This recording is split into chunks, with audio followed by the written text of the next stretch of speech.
Darkcast Network. Indie pods with a dark side.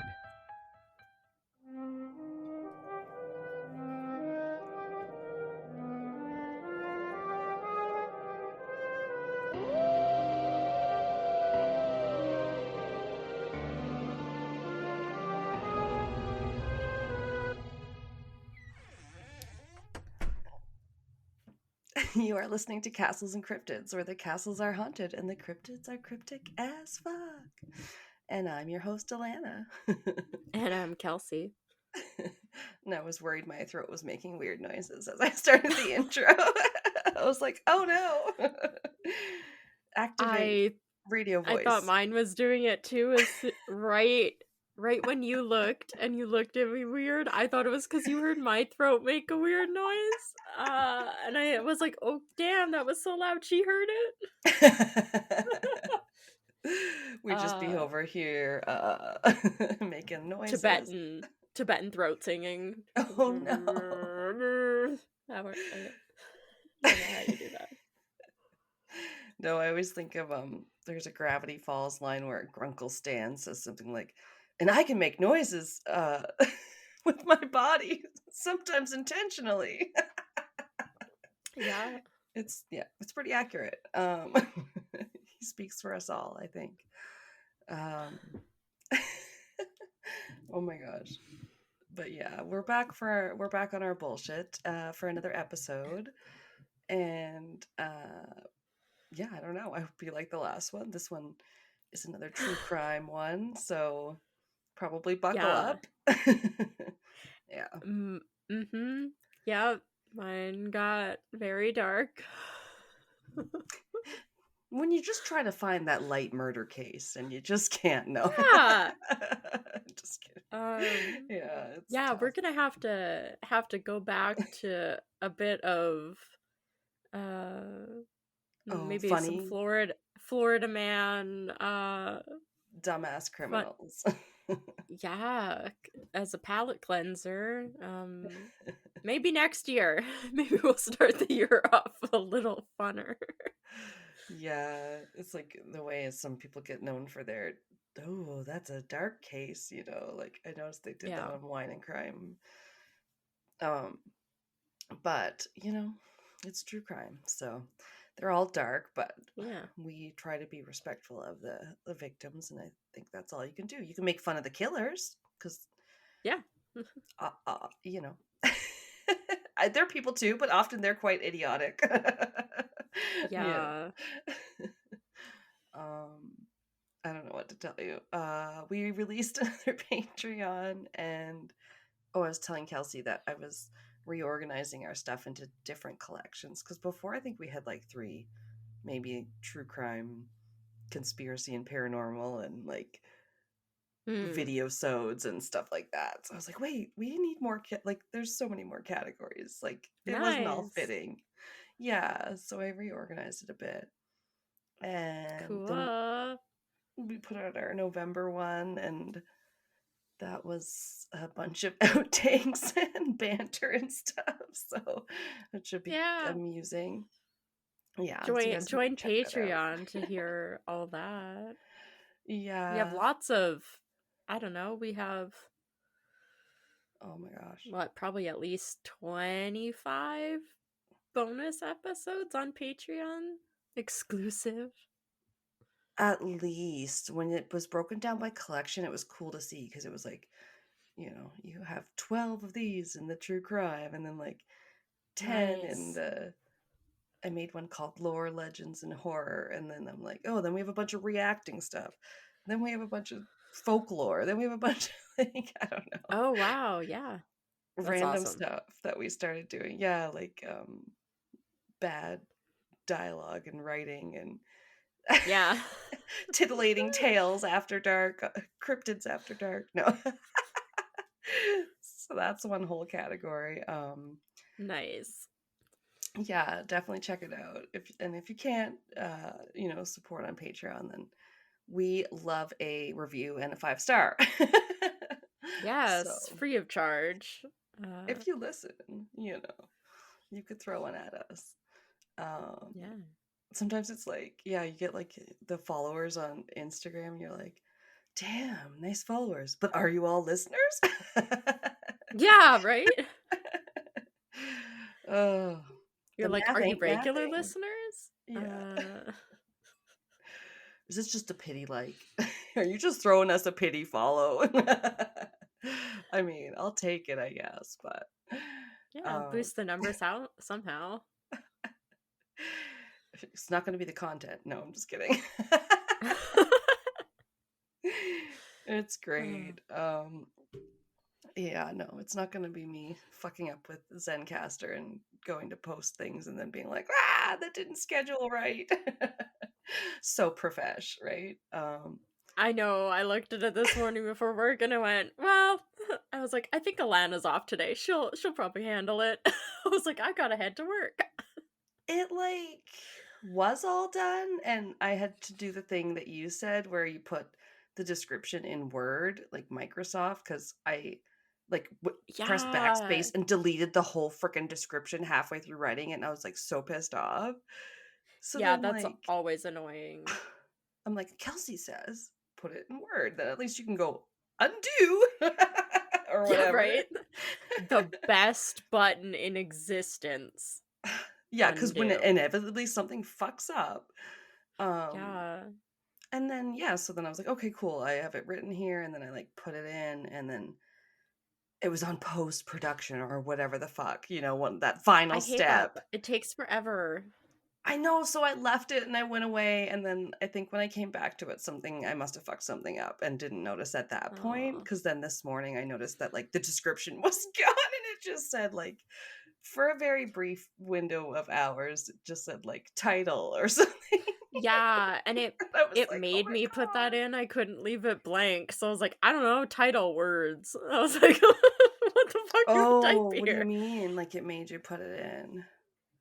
Yeah, it made me when I uploaded the audio for you Oh, yes, in prior to that. Zencaster, yeah, Gotcha. it wouldn't let me just like leave it. I had to like build a whole episode, and it was like, oh, and I tried to go forward and it was like, you can't leave this blank. I was like, well, that's the Right. name. And it was like, you can't leave this blank. I was like, that's a It's description. So it like was like text words. And I was like, okay, TBD. done.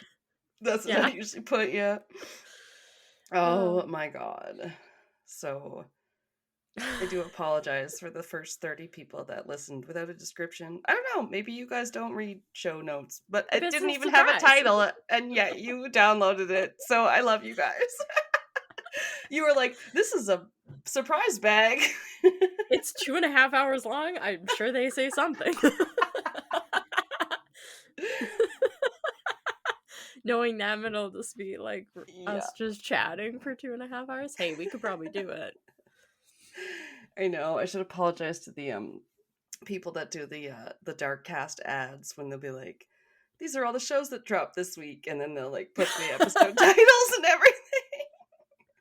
And it's not us. We keep having to take breaks. I'm sorry, guys. Retail life is hard. I can't I do love it their right stuff. now. No, they're so nice because they'll like take the time to look up the episode like title, and then they'll like like put a picture in like the background, and they did make one I think at some point today, so I was like, oh, maybe they waited till I had it, or maybe by the Their time episode title is called yeah. Text. Yeah. Oh God. Oh God, we're good at this. No, it's usually me. We're professionals, okay? I can make Kelsey do it next week, but we're both busy, and like it sometimes just gets kind of like left till the end, and I just want to like finish it and hit publish, and for it to just go up, because the scheduling part is usually where I fuck up. Yeah, Anyway. it's weird. It defaults also to a different time zone, so you have to like manually change the time zone to it. At least Okay, it that lists all the cities. know. So I'm just like, I just have to go through and like select the one that says Edmonton or like central Alberta, and I was like, oh, there we go. But it defaults to a different one that's like a totally different time zone than us, and I was like, why? Mountain. Yeah. Yeah. Oh my God. Okay. Well, let's get into the Yeah. Depressing episode. Could be. I've had a runny nose all week. I'm dying. No, same. I've had some allergies. I didn't think it'd be this bad. I'm not even blowing my nose at work hardly. I was like, why am I doing it now? Dust. Yeah, something. Something at home. I'm allergic to Gordo. Suddenly, after 4 years. No. She's allergic to podcasting. I'm allergic to Gordo shit. Shit and shenanigans. All right. Pretty Litter, sponsor us. No. Speaking of cat shit.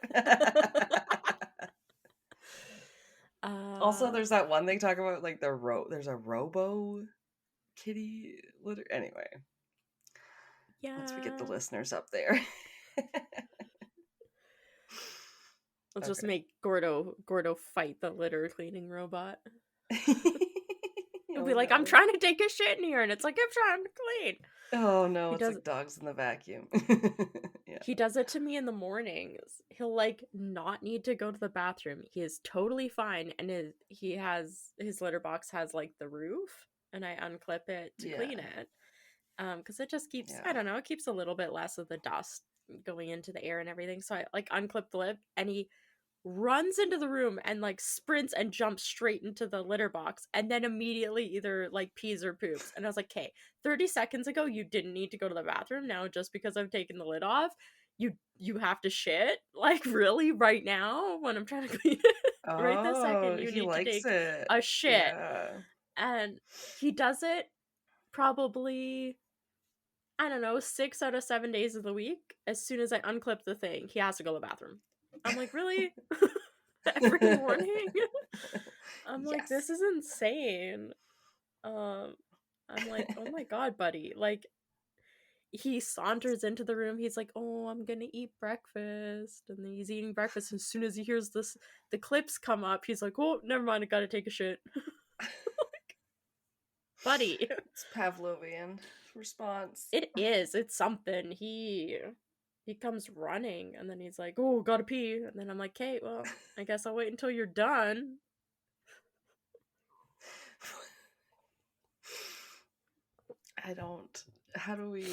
Where do we go from here? I don't know how much of that is gonna stay in. None of it. Well, I have to cut out you blowing your nose. I know. And we're back. No. And we're back, and yes, Kelsey's cat is, he's a Gordo. I don't know. I got nothing. I got nothing. He likes to get in her way, but we already knew that. I just didn't know he did that every time he tried to clean his litter box. So annoying. Every time we let the dog out to pee or poop, he's like the boy who cried, gotta go to the bathroom. He gets out there for like 30 seconds and he's literally barking or howling at someone, and we're like, well, back inside. Like, shut up, asshole. That's a new record. You were out there for 3 seconds. Yeah. Animals. We love them. Yeah, right? We love them, and they don't pay rent. We love them, and what? They don't pay rent. Oh, yeah. And I wanted a ferret when I was young. I'm so glad. I did too. Oh my gosh. Yeah. It's the high maintenance animals, I tell you. Yeah. Ferret king. All right. Tell me a story, Kelsey. Yeah. I'm gonna bring the mood right down. This dude has a few different names. Okay. Yeah, I had a couple different some names. Yeah. Got a dude, there's some names, maybe some stuff. I'm prepared to probably hate him. Continue. Oh yeah, you should. He's 100% gonna deserve it. Okay, so not the victim then. Nope, he is very bad and sucks. Uh, Oh. You know, sometimes there's a lot of choices in the crime area where you're like, oh, could do this asshole, or I could do this asshole. Yeah. yeah, this dude technically is classified as a serial killer, I guess. It's Oh. kind of more recent. Trials just happened this year. So they're Oh still wow. thinking like more stuff may come out and maybe more victims, which we'll get into, but Oh, okay. it was also a little hard to find information. Some stuff was conflicting of other sources, and then I think just because it's so Hmm. recent, maybe some stuff is still a little more ongoing. Yes, but it's harder to Uh, find stuff in other countries, just a little bit in general, too. yeah, I also, it seems like the victims that were killed, or any other possible victims, none of them were named anywhere that I could see. So I have no information about any of the victims, which normally, Oh, yeah, it's really unfortunate, but I think maybe they have different yeah. privacy things. So, I mean, Oh, okay. yeah, they might have different privacy laws about disclosing that because they did just disclose what cities they lived in. And Really? it did talk about like when the father of whatever victim was interviewed, he discussed this, but it never named them or named the victims or anything. So, Okay. That's something I yeah. didn't super come across, but mine was a little bit of a different nature, I think. Yeah. Okay. So I don't have anything really a whole lot to talk about the victim, so it is very focused on the the perpetrator. Yeah, Um that's the media's fault. Not yeah. so much yours. You tried. Yeah. He has, yeah, he has a few different names. I don't know if there's more. He's been called the Assembly Killer, Fifth Settlement Serial Killer, or New Cairo Serial Killer. Yeah, Um, they're not super yeah. catchy if they're trying to make the names catch on. No, not really. I just call him Karim. That's his name, Okay. Karim Salim. It kind of rhymes. Okay. Yeah. All right. Karim was born in 1987 in Alexandria, which was the second, or is the second largest city in Egypt. Okay. Yeah, I Right. didn't know. I knew the name, but I could never have told you it was in Egypt. I'm like, is the biggest one then just Cairo, I guess? I think Must so. be. Um, Hmm. yeah. Okay. I'm so bad at geography. I suck. Uh, I mean, it depends what they teach you, right? I'm always like yeah, surprised at how little Americans know about Canada. I'm like, we yeah, have less than 15 provinces slash like if compared to your 50 states, think of it as like basically like we have 13 states. yeah. And yet they're like, And what? Who? I still could barely remember what the capitals of each of those 13 were. No, it's you know what? It's not great. It's not good. Like Yeah, we're a big country too, so people when you live out west, don't necessarily know a lot about what's going on out east unless you've been there, yeah. and vice versa. And I used to think that Manitoba and Saskatchewan were flipped in their order, so Okay. I thought Manitoba was further west. So Uh, we can all be forgiven for not knowing how maps work yeah, sometimes. right. Yeah. The the Salim family was described by others as kind and financially comfortable at the time that Karim was Oh, born. So, yeah, from okay. a young age, Karim was described as remarkable. He did like standing out from those around him and kind of seemed to do stuff intentionally to get himself noticed. So, kind of more Oh. extroverted type of personality. Aw. Sounds like something the kid they would describe as being precocious or something. Yeah. Like they want adults' approval. I don't know. Oh, probably. Yeah. Okay. After graduating from school, the rest of the Salim family chose to relocate to America. Well, Karim, after graduating high school, I guess, had decided to stay in Egypt, and he had enrolled at the American University. I did What? not know. Yeah, apparently there's an American university located in Cairo, and it's Egypt's private English language university. Mm. So it's got a lot of like courses and stuff you can take, but I just didn't think that this university would be called the American University. Like, A, I heard there was a river called the Canada River in America or something. And I was oh, just like, wait, what? The that's Canadian cute. River? Yeah, I was like, I'm confused now. We own this river. I know it was like in Ohio or something. I don't even know. I was just That's like, fun. okay. I think I had looked up, it's been a few days since I did my notes. I think I had looked up the American University and said that they have other campuses around the world, overseas and stuff. So, yeah. Okay. Yeah, it kind of Yeah. seems to be like a thing. It's not just the one campus that they have. But Right, this but is it's where not like specifically English teaching or like English language it is. It's a or private English or, language university. or I'm sorry, I guess I mean it's not like a ESL English as a second language sort of deal. I don't know. I don't know. I'm Moving not on. too sure. I didn't No, dive it's too deep, but yeah. No, it sounds like a really good school. yeah, it probably was. Yeah. While he was enrolled there, his classmates said he was extremely respectable, courteous, and they described him as refined, being a Wow. refined individual. That comes up a lot. He's very obsessed with how he's perceived, and he wants to be Oh. perceived very refined and respectable for sure, which is crazy for what he starts doing later. You're just like, what? Gordo? American Psycho and Egypt vibes. Yeah, Gordo, No. can you be He's respectful? Can you be refined right now? Or courteous, even? Go over there.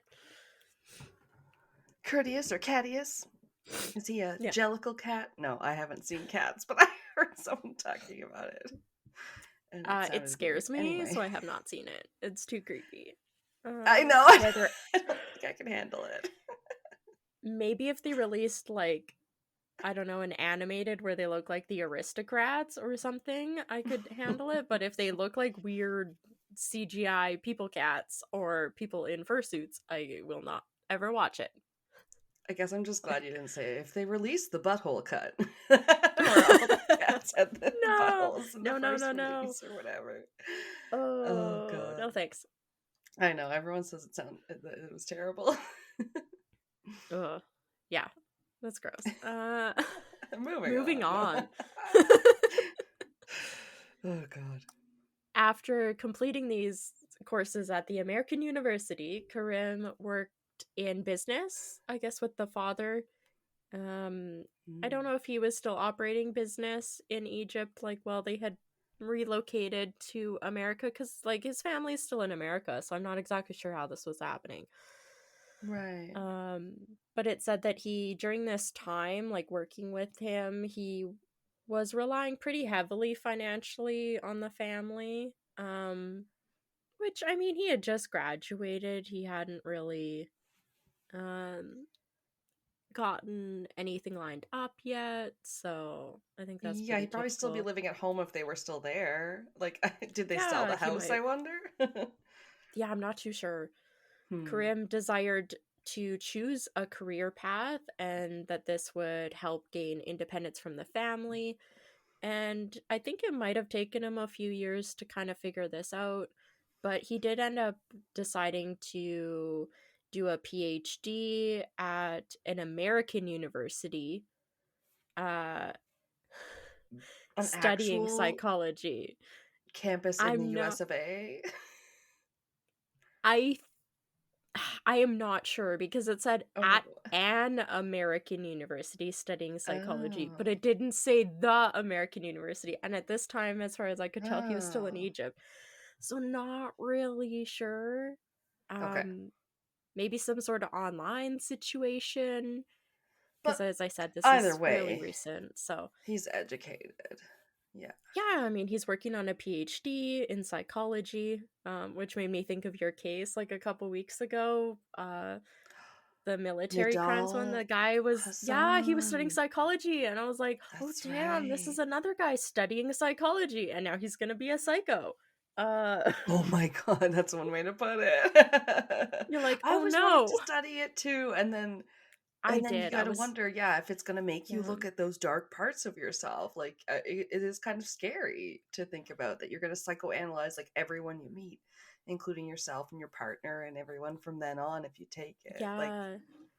In yeah, high for school, me, we took it was a a lot. couple like college level psychology courses. Like, I remember our Oh teacher, yeah, one of the first cool. weeks in class, she pulled up the course outline for like one of the local university psychology courses and was like, yeah, we do like kind of each of these topics we'll be touching on, but to like a lesser degree. But we had people Wow.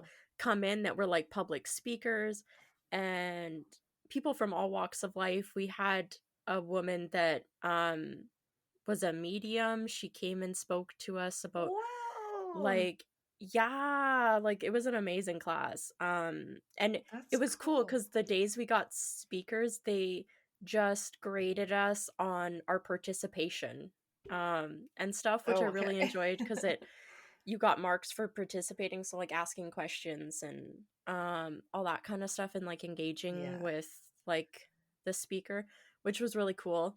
Um and yeah, so we had a medium come on.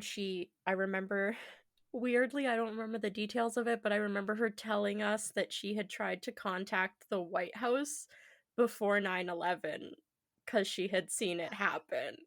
Yeah, and that they Oh, didn't believe her and she wow. called them for months. But she didn't really give any Interesting. follow-ups on that. Yeah. That's not the first person I heard that had a premonition of Yeah, some she told sort us of she had plane seen into some other stuff. tower. Yeah. Yeah, seen some other stuff Crazy. too. I can't really remember because it was a while ago. And then we also had like keep in mind this is high school. We had a former sex worker that was had like come in to talk to us and she like discussed Cool. about how she like how the situations in her family and everything kind of led her to end up like engaging in that kind of work and everything, and hers Right. was like involving drugs and basically being forced into it by like her mom and that kind of stuff. um Yeah, sex and work it not was not by like, choice. Yeah. It's yeah, common. but it, yeah, so it was actually really cool. I like that kind of psychology, so I find it interesting that like Yeah.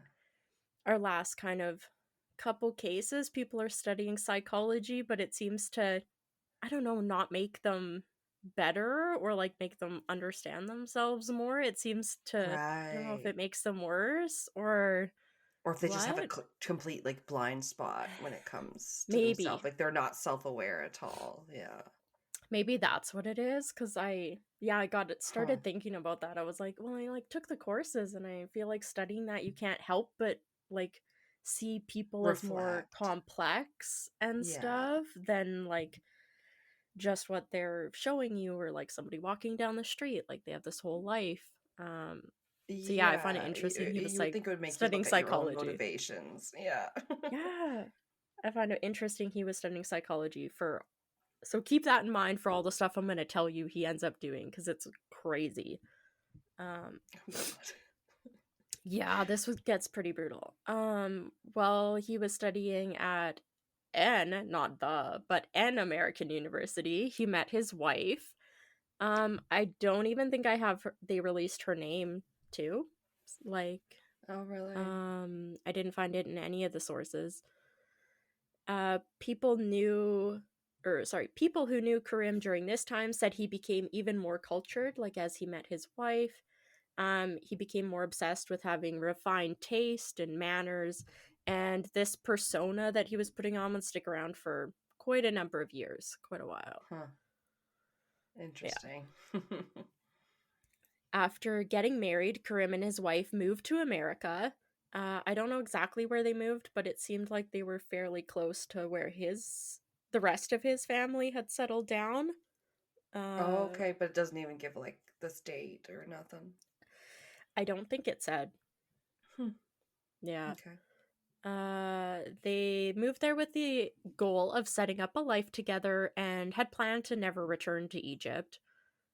Karim actually ended up obtaining American citizenship, and the couple lived there for 5 years, during which time they had a son that they named Zayn. Found it weird I could find their son's name, but not his wife. Oh, right. That's the only mention you had of the wife, was that you couldn't find the name. I was like, wait, what wife? Oh, yeah, that's right. Yeah. Oh, that's so odd. Yeah, Can't I find wonder her why it's name, like but that. their son's name is Zayn. That is Yeah. interesting. Yeah. Hmm. I don't know. Yeah, so they've been there, America, for about 5 years. They said that Zayn was a welcome addition, but around this time there had been cracks that had already kind of splitting the happily married couple apart. Oh Or no, maybe the not foundation's so. crumbling. Yeah, maybe not so happily married as Karim would like his little persona outward appearance to be. Because babies don't fix everything in a relationship. Yeah, right? It's news to us. Nor do pets. Let's take on Fur more babies commitment also, because we're not yeah, sure. Yeah. yeah, fur babies also don't help. Karim's wife did apparently, like, she had some issues. She said that she didn't like that Karim was described as excessively skeptical. Oh, Yeah, don't okay. necessarily. Yeah. Had many issues was also a statement she said, but no kind of follow up on what those are. But this I can totally understand. She also said he needed everything to be exceptional and like perfect all the time. So that could be a lot. Okay. Yeah. Yeah. I'm seeing there's an Mhm. expectation he's putting forth that's high. Yeah. Okay. And she tried whenever she would say anything about like how she was feeling or them having like any problems that she wanted to talk to him about, Karim would get uncomfortable and then they would get into a huge argument. uh Right. yeah, so she was trying. I mean, she was trying to talk to him about these kind of things, and she Yeah. also said that she thought that Karim did not have a job at this time, which we'll kind of get into. I mean, honestly, I believe her. Oh I don't no. think, yeah. Well, that's not going to She help also, your champagne taste, buddy. no, You need to definitely have not. some income. It seems like he was still pretty reliant on the dad's money, Mm, that kind of stuff still going on, even though sure. he was supposed to have been doing this PhD in psychology, and setting up like their life together independent. I mean, that's why he chose that career, so he could set up his own career and become financially independent, but that's didn't seem to have happened. Okay. Um and she wasn't the only one noticing his weird behavior. His family even mentioned that he was refusing to listen to anyone for any advice. And they also mentioned that like they had noticed he always needed to be right about everything and everything needed to always go his way. Oh, yes. Very Yeah. domineering. Yep. Because of the conflicts between Karim and his family, he decided that him and his wife and their son needed a fresh start. So even though they had planned not to move to or not to ever go back to Egypt, he decided to pack up the family and move them back to Egypt. Just the wife and the Okay. son. Yeah, because he didn't want his family butting in on his happy little marriage anymore. Yeah. Oh no, isn't this the family that's still quite supporting him? Right? I mean, it seemed like Oh, everybody around him was trying. It like didn't seem like they were that mad at him or anything. Like they were honestly yeah. trying to help and talk to him about it. Yeah, he sounds like a little bit of a immature boy. Yeah. Once they settled back in the Tegamu area in Egypt. They opened, this is so left field. This is where like one bizarre thing happens after another that just like, as I was reading, I was like, wait, what are they gonna, like, what are they just gonna say next? Because this is where the weirdness starts. They move back to Egypt and they open, him and his wife, a tattoo studio in early 2017 Okay. for Not, some nope. reason. Wouldn't have guessed that in probably a million Absolutely years. not. Yep. The studio, I guess, operated smoothly for 2 years to the credit Okay. only of his wife, who was managing everything, while Karim was described to have had little involvement in the business. So kudos to her. Like, She does he have tattoos? Has he ever I have seen no a idea. tattoo? I have no idea. What is the Like, business planning going into this? he was studying psychology and then moved to Egypt to open a tattoo studio. I Just think like we put weird. more thought into our podcast. Like, I mean, we're Damn. just like, hey, let's do a thing. Hey, Alanna, you want to open a tattoo studio? You want to become funeral parlor owners? Like, this is a particular set of skills. Yeah, so that's weird. Just starts snowballing of what? Wait, what? One after another of weirdness. I was like, oh, this honestly, it gets a little fun. And then it's like, damn, like what are they gonna say next? Kind of a thinker. Yeah. During this time, Karim was also said, for some reason, to be working at one of Egypt's most prestigious international schools, where the couple, or the couple's son Zayn was enrolled. Really? So Yeah, he has some sort of degree now? Maybe. I honestly don't know. I read like 5 sources and not a single one could say anything more than I have typed here. It's wild. Wow. Most of this information was from one source, and yeah, it was like one of the first ones I read, and some of the other ones I just kind of used to like fact check it. Yeah. Okay, so he's working at this school, I guess. Well, they're also trying to do a tattoo studio. I don't know. 2019 is kind of everything starts falling apart. Problems start between Karim and the school. Saying despite his efforts to present himself as a calm and educated man, he would frequently get into weird, bizarre arguments. It said almost everybody that even just spoke to him would snowball into some sort of argument, and you're like, we were just talking. So he was just arguing with people all the time at the school. Okay. Yeah. Strangely though, they didn't really know how to take this because whenever Karim upset someone, he would bring them a flower the next day, making it really hard for those around him to interpret his weird back and forth behavior of like being super mad and arguing with them, and then the next day being like, here's a flower. Like, yeah. Should be good. Sorry. Okay. Yeah, he would give them a flower the next day.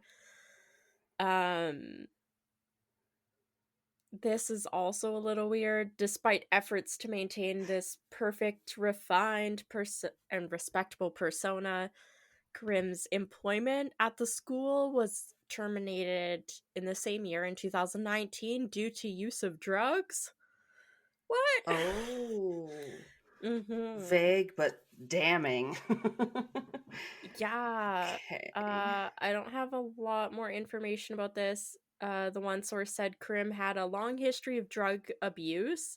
His use had escalated during the couple's time living in America, where he had begun taking larger doses and different types of drugs, leading him to experience hallucinations. Okay. At a school. Great. Well, that was back in America, I guess, but this kind of Okay. followed him the 2 years of them moving back to Egypt. Yeah, 2019 seems to really be when like shit hits the fan. He gets fired from the school. I think probably the tattoo studio goes under because it says it only operated for like 2-ish years. So I think that puts it about 2019 as well. Okay. And then also in 2019, Karim accuses his wife of infidelity with his closest friend in an event which he claims to have witnessed himself. Like the infidelity apparently he witnessed. And Oh. yeah. As a result, the couple divorces and Karim files a lawsuit against his wife for adultery. Is that a thing? Can you sue somebody for cheating on you? Maybe in Egypt? I don't know. I've once maybe heard the term sue for divorce or something, but Yeah. I don't know. Um, that Yeah. sounds all very fishy to me. I'm not sure, Yeah. but maybe because I already know he's the bad guy, or quote Right? unquote. Yeah. I mean, we all have our Um, flaws. People are people. They're not evil or not evil, but yeah, maybe I'm just looking oh, at this it. guy's evil. Oh no.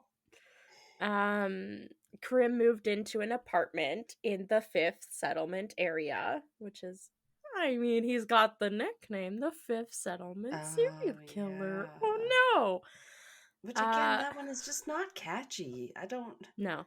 Why giving Um, it all names when they're not even memorable? I just don't understand. I think this is maybe because like this Fifth Settlement area doesn't seem like much to us, but it was within one of the most renowned compounds. So it was like apartment buildings, like luxury apartment buildings, gated Mm, communities, and everything. So for him to, and that was the Fifth Settlement area. So it was like um, people that were rich. So for him to be a serial killer that lived in one of those houses is a little, or like apartments is a little uh kind of like a one-off kind of thing that stands out, but oh yeah. God, and I bet he just loved that moniker then, if it's luxury apartments. Okay. Probably. Again, I don't know where he's getting the money. He got fired and presumably the Yeah. tattoo studio went under. So, I don't know. Right? Big loser. Okay. Yeah.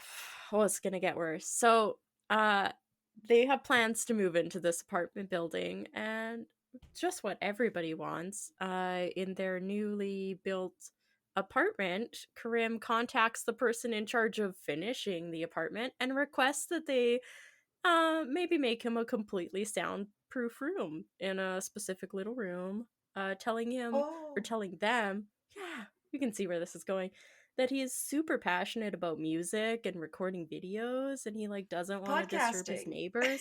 Yeah, I'm very passionate about podcasting. Um, can you build I me a literally have creepy no soundproof soundproofing, and windowless? my door is ajar right now. Like you can podcast Um, in a room that's pretty closed, and yeah. it's gonna sound It was fine. like, "Hey, can you soundproof this windowless, creepy, tiny room? I want to listen to Ew. music without disturbing my neighbors if I want to play music at 2 a.m. really, really A loudly." red room. Ugh. Yeah, exactly. He said he needed the space to have a crystal clear sound without causing a disturbance to the neighbors if he chose to play music at night.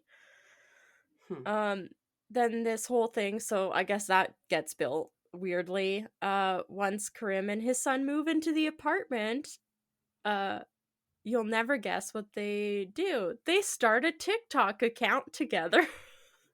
This is so weird. Okay. I was like, what? No, I'm still Uh, waiting for murders, so I wasn't gonna guess that. right? They start a TikTok account where Karim shares a variety of videos, including tips on learning English and videos focusing on improving Oh. father son relationships. Yay!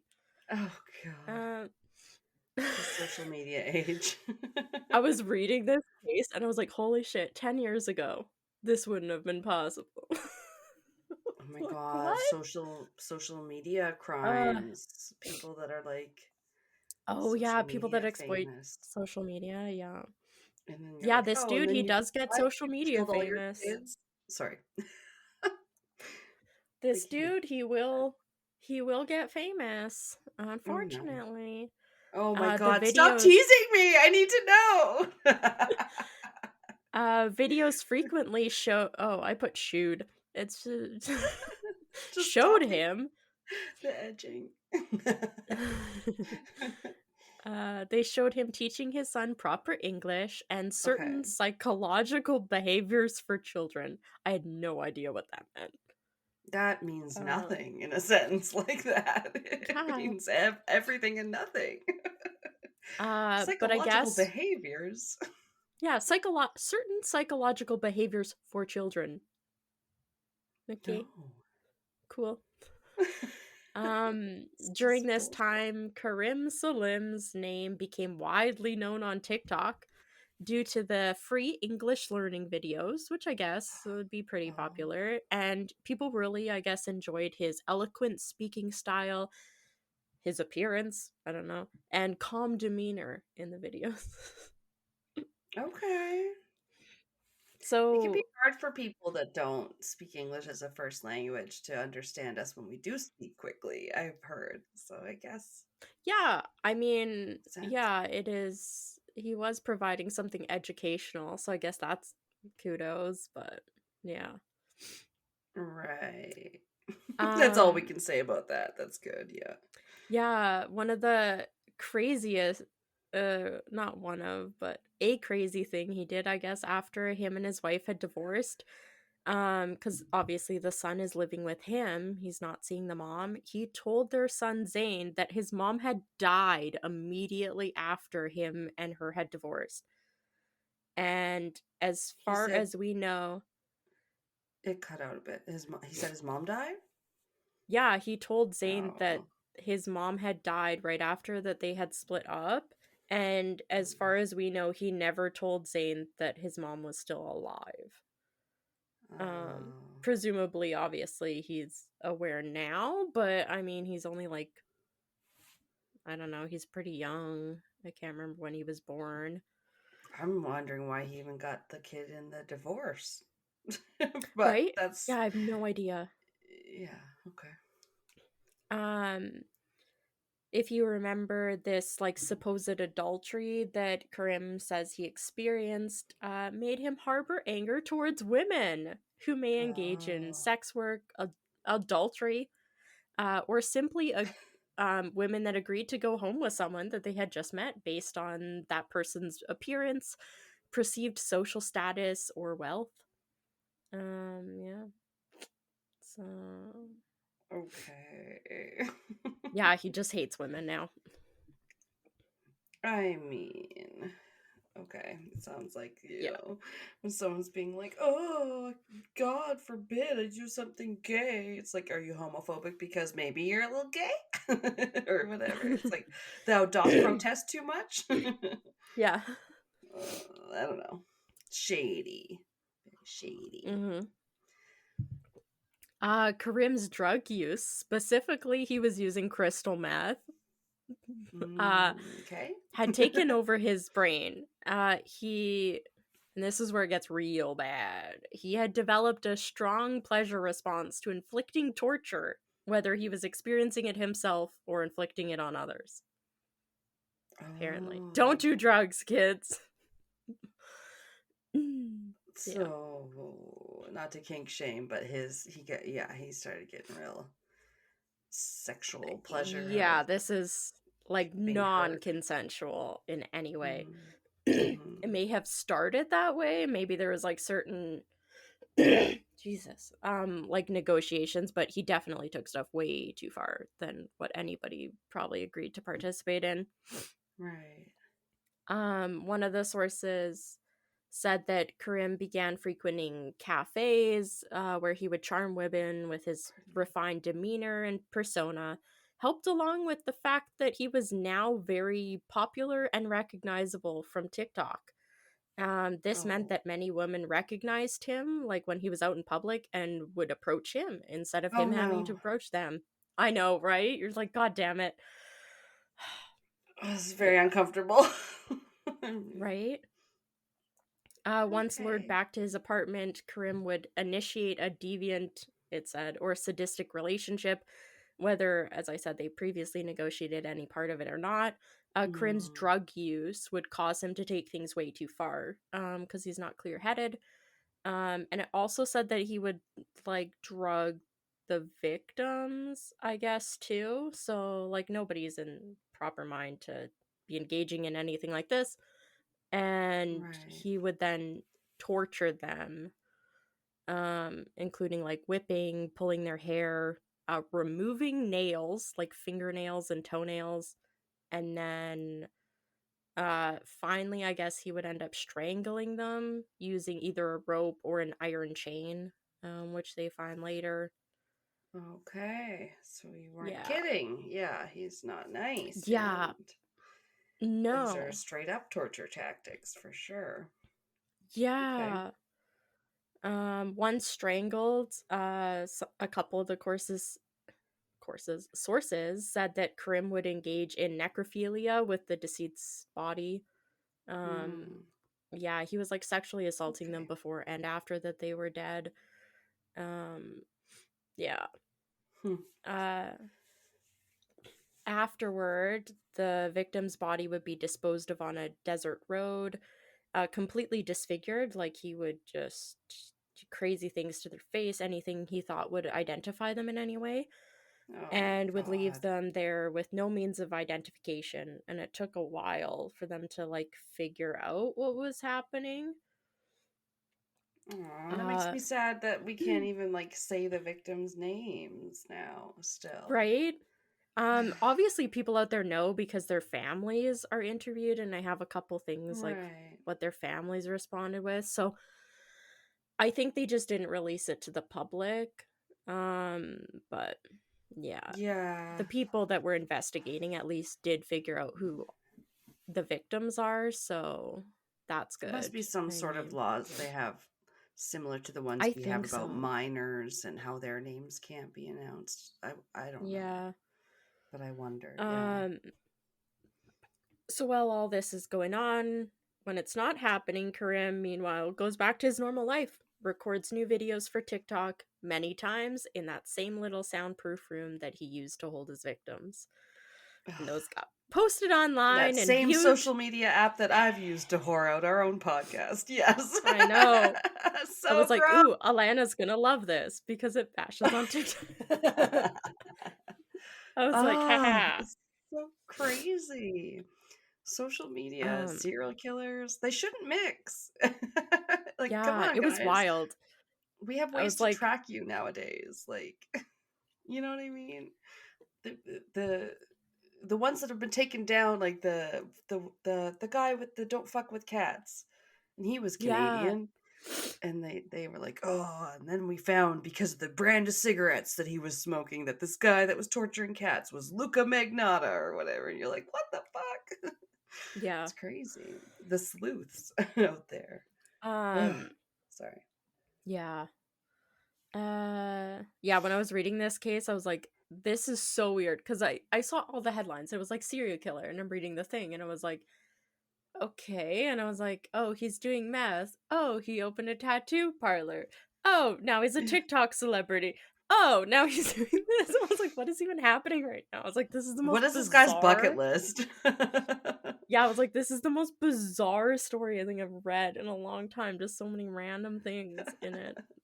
Become social media famous and serial killer, not in that order. Yeah. Just Yeah, let go cross on one the off. traitors. You feel like, Yeah. because if you get picked as a traitor, you get to quote unquote murder other people, and then you're social media famous. Yeah. Oh my god. Um yeah. I can't remember which source it said, maybe my main one, that Karim later admitted that some of the girls would quote unquote stay with him for up to 18 days.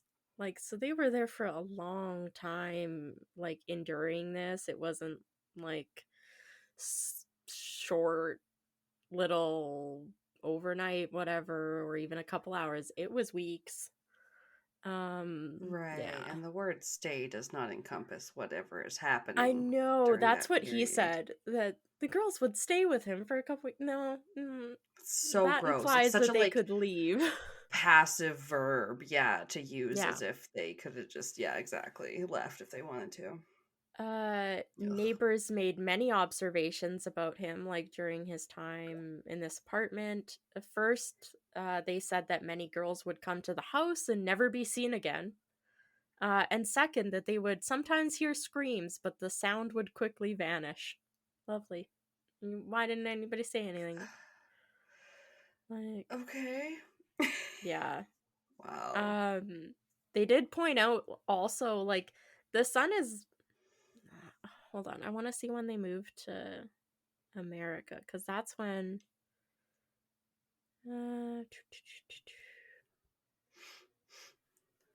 They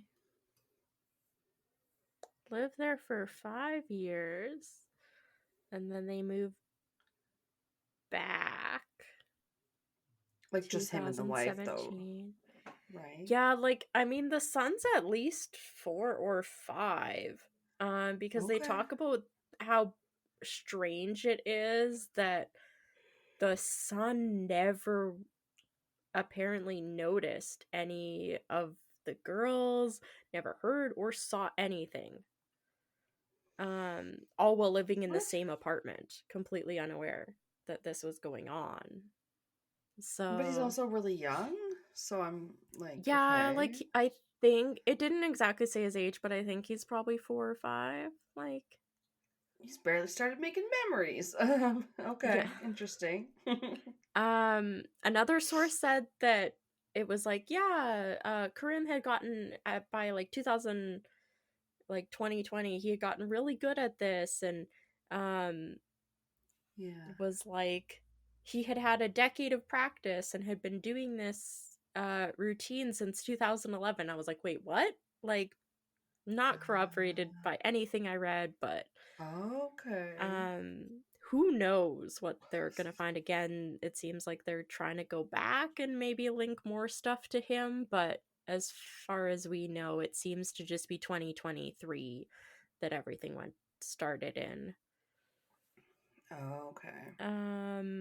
Yeah, said he was very good at choosing victims and disposing of the bodies in strange, remote locations. Said that this is all I really have about the victims. He chose women or girls from different residential areas in all different ages. I think it said from like 19 to 35. And then it was 3 different cities that they were taken from, and then they were all put in like totally different locations that were all remote on like the side of a road in the desert. Okay. So we dumped them all the Um, same.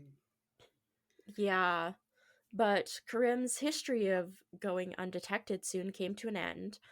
To start with, in November of 2023, security authorities received a report from a group of individuals that had found a body of a young girl. They said that her features were unrecognizable and they had found her abandoned on a desert road. Um, there was some DNA testing, I guess, that was done by the forensic department, but they couldn't really do much with it at this point. Maybe they didn't have a Damn. match on file or stuff. Shortly after this, 2 more bodies matching similar descriptions were found, one in April of 2024 and another in May of 2024.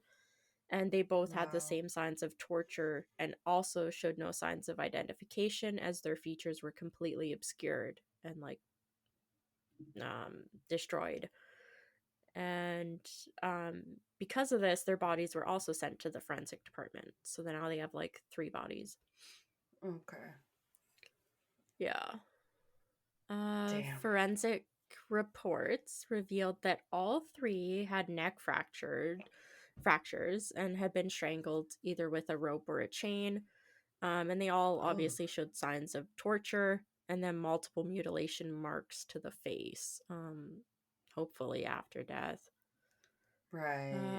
Uh, God. Gruesome. yeah. Uh, all 3 all 3 had been sexually assaulted Oh. and given large doses of drugs, including crystal meth, and their bodies also showed signs of severe beatings.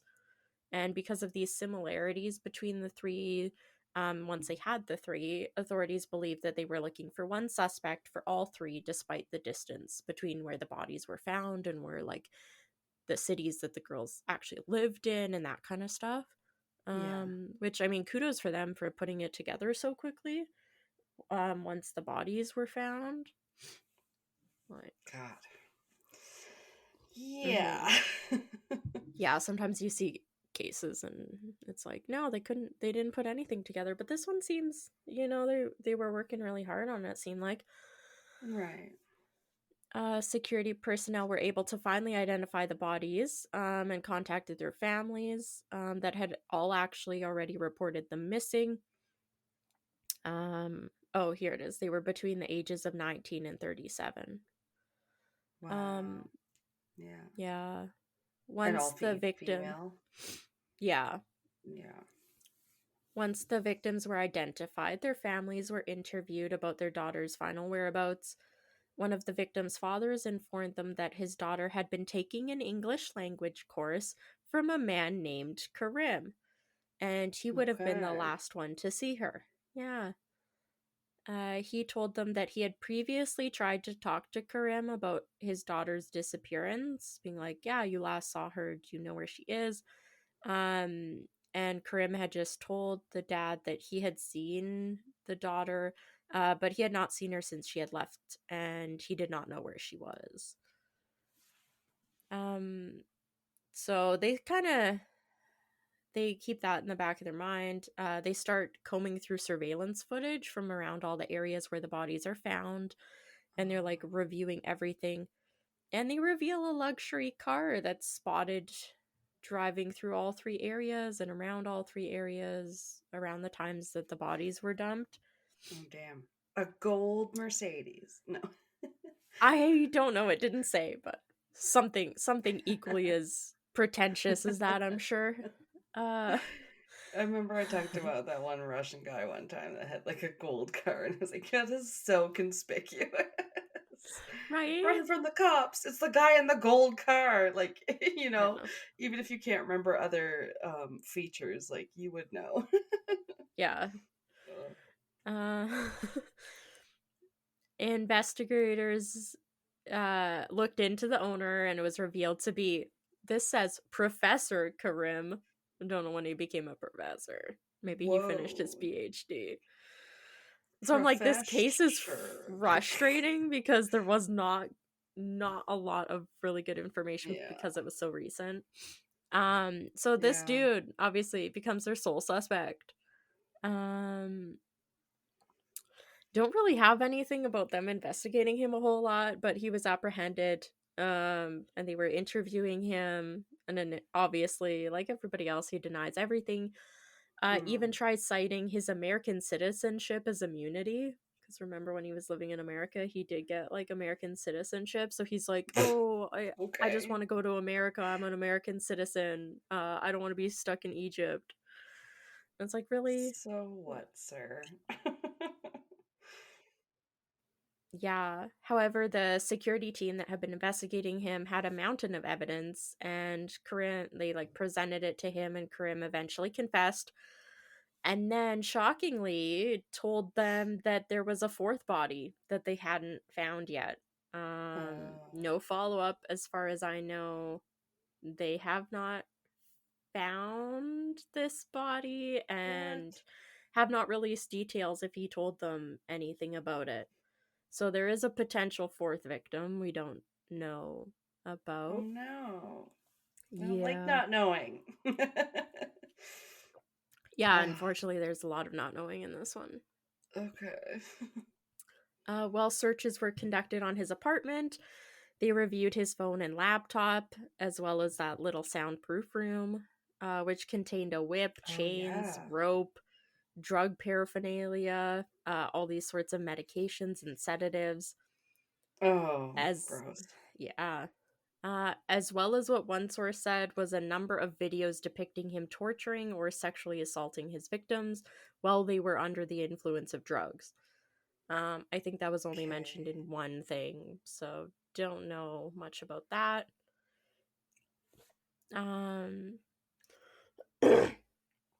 During a crime reconstruction with security personnel, Karim briefly escaped, but was recaptured in a nearby park attempting to hide in the bushes, I think. I think it Oh said he my was hiding in the god. bushes. It's like the Homer Yeah. meme where he just fades. Yeah, he just Hedge. takes a step back. Yeah, so there is kind of the consensus that there were like these 4 victims, even though we only know for sure about 3 of them. There is a possibility that there may be more, as I guess he has been linked to 6 possible victims. Oh wow. Again, I don't know anything more than that. Krim claims to have no recollection about the number of victims, and inquiries and investigations seem to be ongoing in what was described as one of Egypt's most challenging cases. Which, I mean, yeah, weird. There was some other stuff that was a little different. This was all from english.ahram.org.english. I don't know. .edu.net. Yeah, I was like, there's too many dots. Can't trust Yeah. it.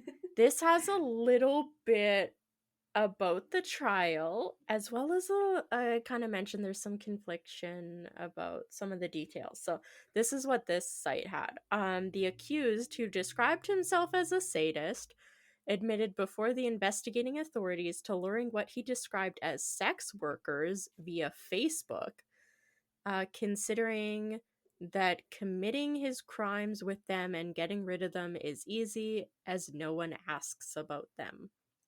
Ugh. So, yeah. Go As I fuck said, you can hate yourself. him.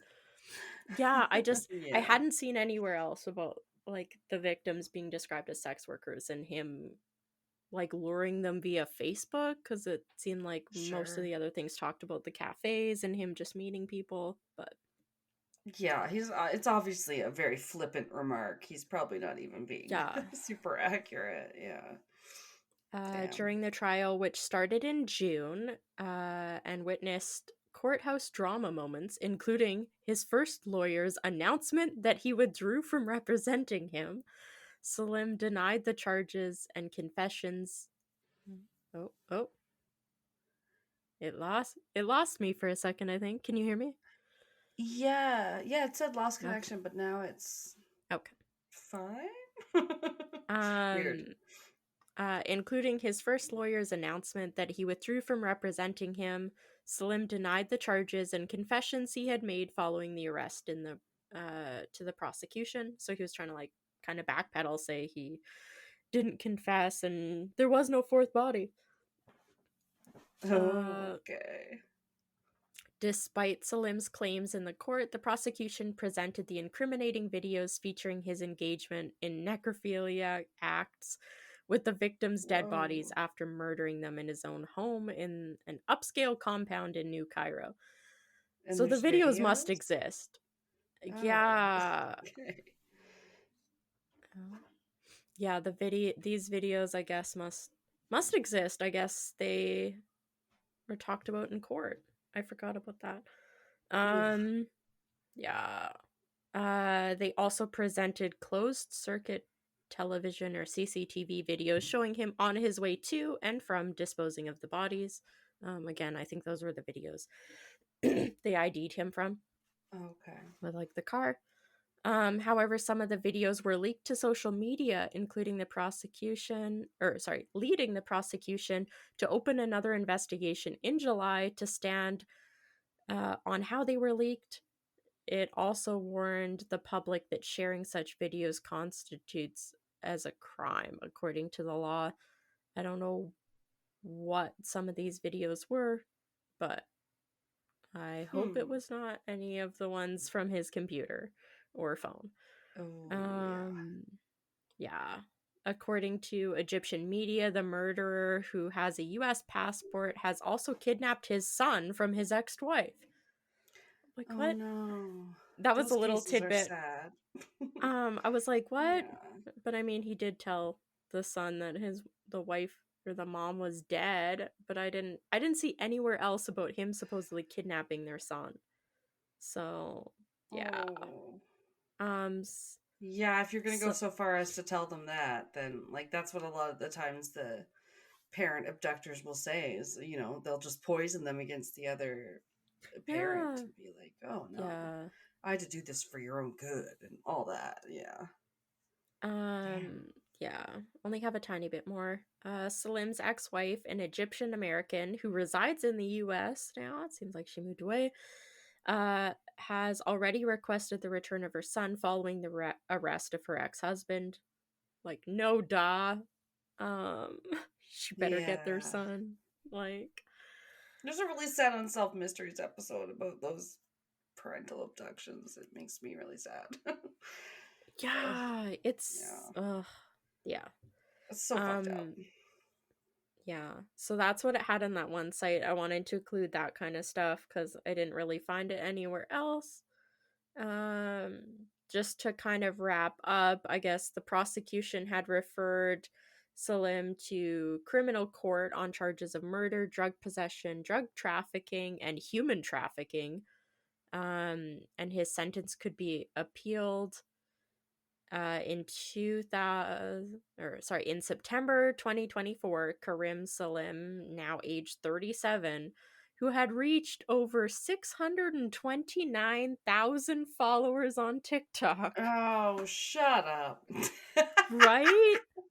I was like, oh, maybe he'll have like a few thousand. I was like, 629,000. God I damn it. know. It's crazy how to be Oh, social media famous. You can be like this dude have was a millions of serial people killer. know who you are. That's Ugh. and yet none of us have heard of him. Yeah, exactly. Ugh. Yeah. 629,000 followers on TikTok, was sentenced to death Oh, by fuck hanging him. over the torture, drugging, murder, and sexual abuse before and after death of 3 women. Like, holy shit. This dude Damn. sucks. Yeah, right? This is I'm like a glad they bizarre got case. him. I Yeah. know. I appreciate how quickly, because I mean, what did I say? The first body they found in November 2023, and then the next one was April, and then the last one was May. And he was like Oh in yeah. at trial by uh June, I think he was in trial. So like within the next month he was at trial and sentenced to death Damn. by September all of this year. Like, woo. Uh Holy shit. yeah. That's Hopefully crazy. they can figure out like if he has other victims and everything, so that at least the families can get closure about what happened, because they're probably still like Yeah. missing. Um Well, that's something you can't get if you kill them before they reveal it. I mean, yeah, exactly. Gotta yeah. sit on death row, make them sweat for a few Yeah. decades. Um, yeah, this one was like wild. I was reading it and then I was just like, oh my god, he goes to university. Oh, now he's studying psychology. Oh, now he opened a tattoo studio. Oh, now he's taking drugs. Now he's a teacher. Oh, he got fired. Now he's a TikTok star.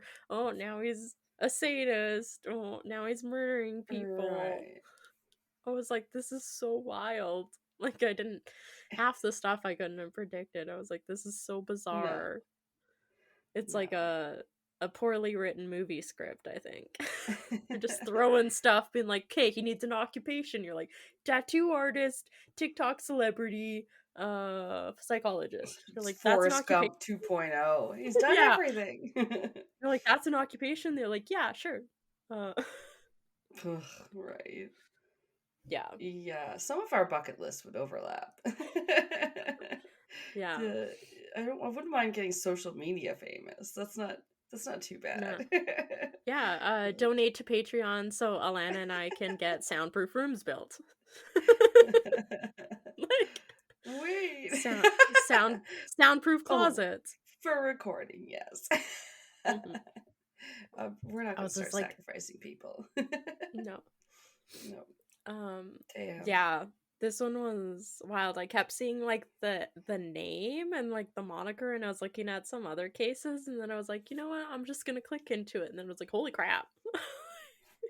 Yeah, I don't remember if that one came up. I Yeah. was looking for whatever, but yeah, Yeah, I think I I was picked just my case after you. You had kind of, I think, told me kind of what you were doing. I was like, okay, I'll find something different. And then, yeah, I found this one. I was like, holy crap. This is so I'm like, weird. mine's not so much murder. Yeah. I'm like, but also, I think I don't want to do any like ancient Egypt shit that people in Egypt are probably sick of. Yeah. Yeah, we've kind of talked about like the, I almost said the Spanx. The Spanx. That's what That's what it's we kept called. calling it. Yeah, that's what we kept calling it in that episode. All right. Yeah. Yeah, we've talked about some good stuff. Yeah. That was on Patreon, I think. Wasn't it? No, maybe not. I cannot remember. It's been Eh, 1,000 years. Who knows? I know, I'm to that point too, where someone said the other day, or I think it was Taylor on Creeps and Crimes, was like, was that a Patreon episode? I don't know. You tell us, guys. Like, message me. She's Yeah. like, just can't remember. Oh, good lord. Okay, I gotta stop this one. It's being weird. Eh. Okay.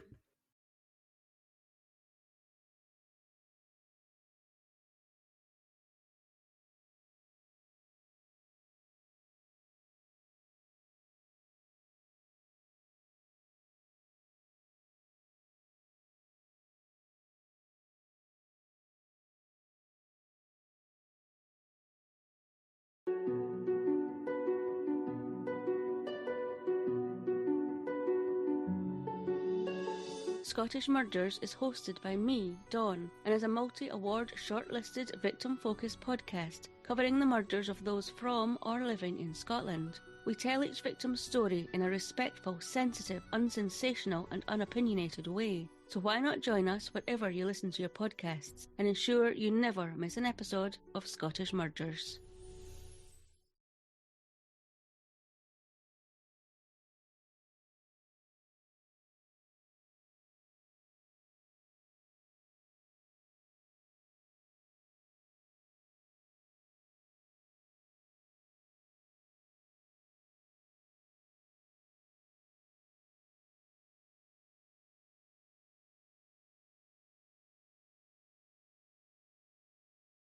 Ah. I don't. I'm so tired too. Big yawn. It's like you say for bets. Oh, big stretch. Big yawn. You say for what? Pets, animals. You say, Oh, oh, yes, big yes, yes, yes. stretch. I thought you Oh, said big yawn. beds. Oh, no. Yeah. Oh, I do say that one. Yeah, with Fenrir. All right. Well, oh, fucking fruit fly, get out of here! Die! You die! Just start this half. Die! Yeah, Oh, we no. won't. People won't be writing in. You're the best, most what nice Welcoming. true crime. Yeah, Die! I hope you die! compassionate. Yeah. Oh god, no, I don't even know. I don't, how. Yeah, yours was rough. No. True crime, it's always rough. So I'm like, I don't even know how to start. But like, basically, what I'm covering is Egypt and this big problem it has of like sexual harassment ongoing, and then also like mass sexual assault, which is not a fun Oh, damn. phrase. Yeah, I Good don't know what I topics, was though. looking at. Yeah, it was like, when you just like, just look up just murders or something, and you try to look up Yeah. crime, but you don't want just like crime statistics, so you like put I in know, I like hate that. Yeah. crime plus Egypt or whatever. Like, I don't know what I put, but then it was like, yeah, sexual assault problems and all this and that, and I was like, damn, okay. Yeah. Have heard that people can be pushy in that region, but hadn't necessarily heard about this problem facing people, especially during like protests and stuff. So we'll kind of get into Oh, that. Yeah, or we'll get that's. into that. Yeah. I feel like that's fair. I think we've talked about like kind of the mob mentality Mm-hmm. thing, and yeah, how things that not necessarily like wouldn't happen can get like hyped up and then Escalate for sure. escalate. Yeah. People see it as an opportunity and take advantage, and yeah. Right. And it's like the whole like almost even bystander effect where you're like, I'm just one Yeah. person. If you were And to they're fight like, against oh, it. there's 1,000 people here. Nobody will remember my face. I can do whatever I want. Right. Oh yeah, that the anonymity, exactly. Damn. Um yeah, so like it's pretty rough. I started this one with the query, does Egypt have a sexual violence epidemic, which I'm starting to wonder. Um yeah, there was a few articles. I did have some trouble even finding some of the ones I first looked up for sources. So as to your point earlier, I was Oh like, yeah. yeah, it was kind of you. I was even trying to look up the same source I had earlier, and I had a hard time finding it. So that was weird. Um, but yeah, there's definitely a lot of information out there. So, oh yeah, big trigger warning for mine. Obviously, he's gonna deal with sexual assault and some rough stuff that might be tough to hear about, and Oh, okay. massive trigger warning there, I guess. And that obviously I'm just a little white woman who's not a journalist who's coming at it from completely Yeah. outside of the context. Right. That's the thing. I know it's Yeah. like I did some research, but doesn't mean I know what I'm talking about. You don't want to point at a country and be like, "You have this problem. You need to fix it." Yeah. Right, Yeah. exactly. Except they're saying that too. Oh, okay. So it's like been amidst years of different protests, political unrest times. The scene for women and female presenting people, like to be on the protest scene, has become terrifying and dangerous. Okay. Especially in this one little place called Tahrir Square, which kind of reminds me of, now that I think about it, like isn't Beijing where a lot of their protests and stuff, they had Tiananmen Square. A lot of shit Yeah. went down there where you like tanks, I don't know, pictures versus people. I don't know, whatever. Yeah. But anyway, so it's like a hub or whatever for all this political activity. And when I started doing my research, headlines would grab my um attention, that would Yeah. say things like 80 sexual assaults in one day, the other story of Tahrir, and things like that. To Damn. make you go, wow, it's a lot. Yeah. Yeah. Sorry, you know me, I always giggle when I'm like uncomfortable, so I know it might be tough for other people. Um, it's like Claire on Modern Family when she tells that the neighbor died and she can't stop smiling, and she's like, it's just a reaction my face keeps having. Yeah. They're like, you're weird. But yeah, it's just uncomfortable laughter, if you will. So these types of headlines paint a vivid and uncomfortable picture of the problems that Egypt's citizens are facing oftentimes. Like around a decade or so from, more than that, I guess it's been happening.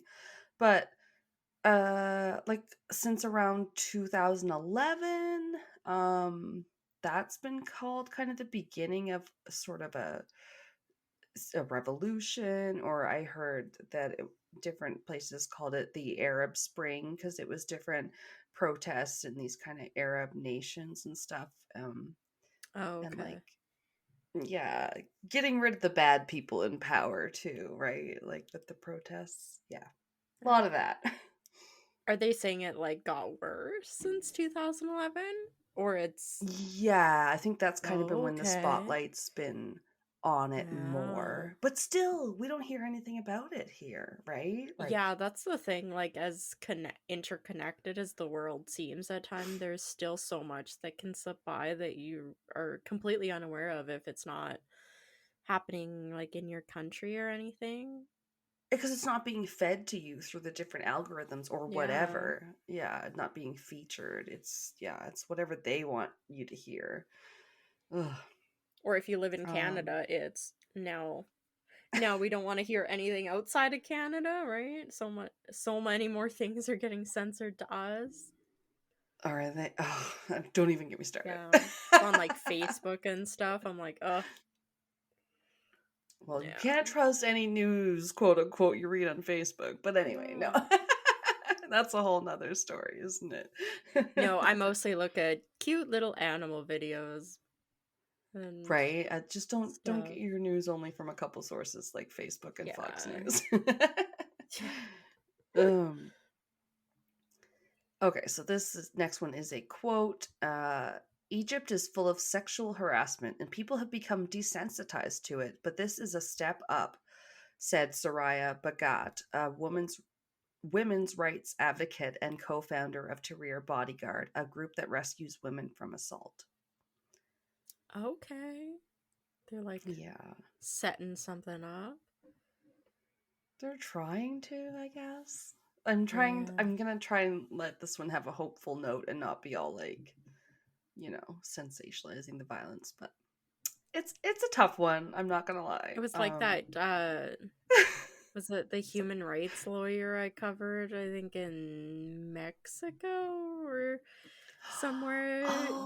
The one that was the suicide, and it was like, God, was she fighting for her like daughter or someone that got killed close to her or something? I cannot quite remember, but it's it's like, God damn it, people just trying to make the world a better place, and you gotta bring them down. And exactly, with their own, like, the only little spot in the world that you have. Yeah, it's crazy.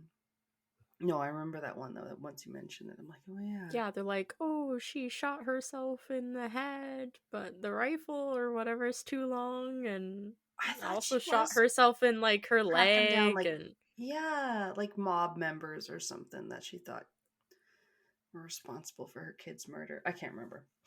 I think she just had people she was representing that she was like trying to protect or something. Yeah. Oh, okay. Yeah.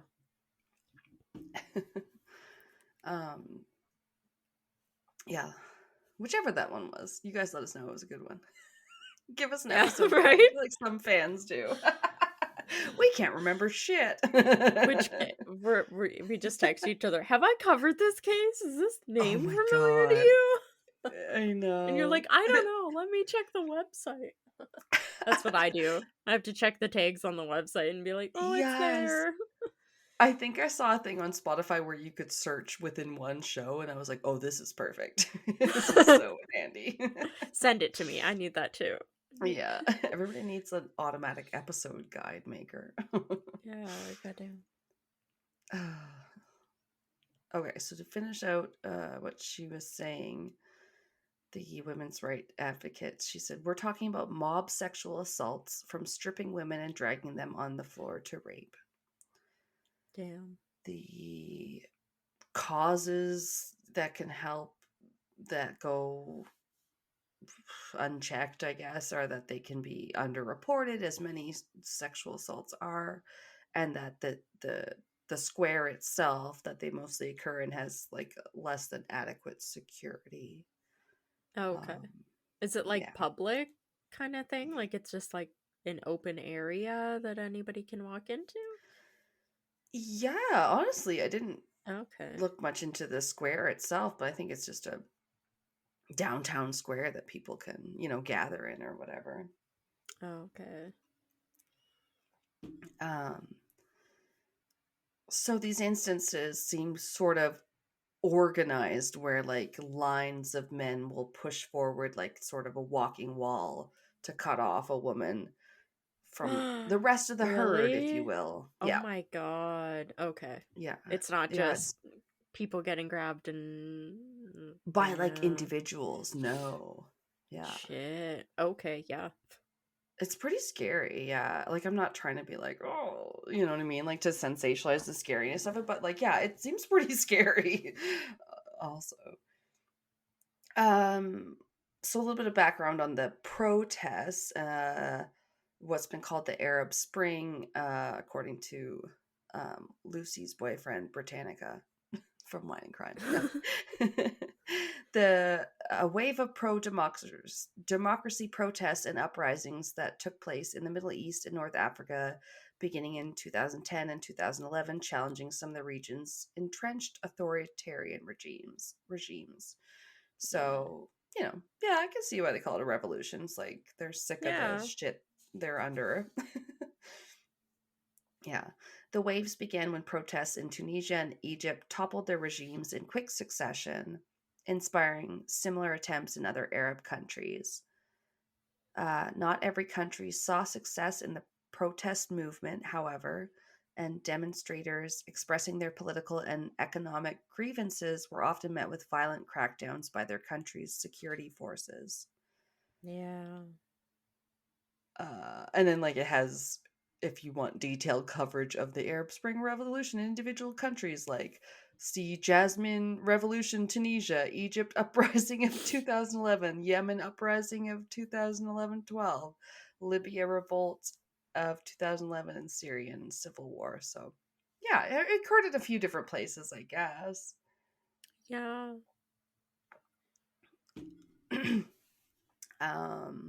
But yeah, so started to take some effects. On January 25th, 2011, protests in Tahrir Square, quote, marked the explosion of the Arab Spring in Egypt and followed mass protests in Tunisia, which had culminated in the flight of Tunisian President Zine Al Abidine Ben Ali from the country on January 14th. Ooh. He has a long He fucking fled. name. Yeah. I think so. He's like, I'm out. I know, they've ousted a few guys, which is pretty cool, but it's taken a lot of effort, I guess. Yeah. And then also, so that was that was Tunisia. They ousted their guy. And then after 18 more days of protests in Egypt, the much, I gather, unloved Egyptian president Hosni Mubarak was ousted on February 11th, 2011. And he had been in power for 30 years, since 1981. Ugh. Shouldn't be allowed. Come on. Right? Longer than I've had been alive at that point. Yeah. This was the result of years of political unrest, arrest warrants issued for political activities in Egypt. So, like, people even trying to, I guess, speak out or whatever. Damn. Yeah. Yeah, just suppressed. And many sources said this injustice led to anger. I cannot talk. It's okay. I couldn't either. I was messing up so much. It's like if I try to go any like faster, I don't know, I swear. This injustice led to anger, poverty, and need all over the country. Oh, and this was a fun fact. Oh no. I guess. An emergency law of over 30 years meant that justice was impossible at any time. A civilian could be prosecuted in a closed military court with no defense. What? It was like, yikes. And what torture about for had the become... people perpetrating the assaults? Can that apply only to them? Yeah. Yeah, this just is really fucked up. Not political activists? Come on. At what time do you need to prosecute a civilian in a military court also? Like, that's... no. Yeah. Damn. I, like, read that and I went... Pfft. I, like, made a noise and Pat looked over at me and I was like, sorry, it's just, like, this is really stupid. You're like, trust me, you would agree. Yeah. Yeah, I don't even think I bothered explaining to it, but I was like, he'd be like, wow. Yeah. So yeah, it said, torture had become so widespread, extrajudicial killings were commonplace. People lived in a country ruled by fear, end quote. Yeah. Is it Not great. I'm trying to think. It might be like V for Vendetta or something that said like the people Yeah. shouldn't be in fear of their government. The government should be in fear of the people. And it's like that's how I feel listening to Right. this. It was like, come on, like they're trying. Exactly. And like how many you said like another 18 days of protests. It's like how long were they protesting? And like And surprisingly, it those worked. 18 days were some Some of of the them. least Yeah. violent. Yeah. No, it's so crazy though, but it's like, yeah, it's like, why can't the majority, if they're the downtrodden, rise up and take Yeah. control over the few that are like stomping them down or whatever? Yeah, Yeah. it's crazy that this stuff keeps happening. It's what elections are supposed to be. If more people participated in elections in countries, then And I it don't would. even know, because I could not deep dive into more about the political situation that got them there than I did. Yeah, But it's like, fair enough. yeah, like how A many lot checks of and balances did they have in place if someone could be in power for 30 years there and not yeah, get a out? lot of countries have like mandatory voting, like you have to vote and stuff. And I also Okay. think that's not a great way to do it. It doesn't mean people are going to vote informed, I feel like. Yeah, So that's the point. exactly. Yeah. And I feel like here in North America, at least, we have like certain like voting criteria you need to meet. Like having the ID and all that kind of stuff. So making it mandatory where you Yeah. face penalties also isn't great if somebody doesn't have those like forms of ID and everything. You don't want to like penalize them if they're Right. already like not able to provide Excuse me. ID for whatever reason. So yeah, it's so hard. At least we have here what I think Pat likes to say is the illusion of choice. Yeah. You feel like you could choose one or the other and it's going to make a difference.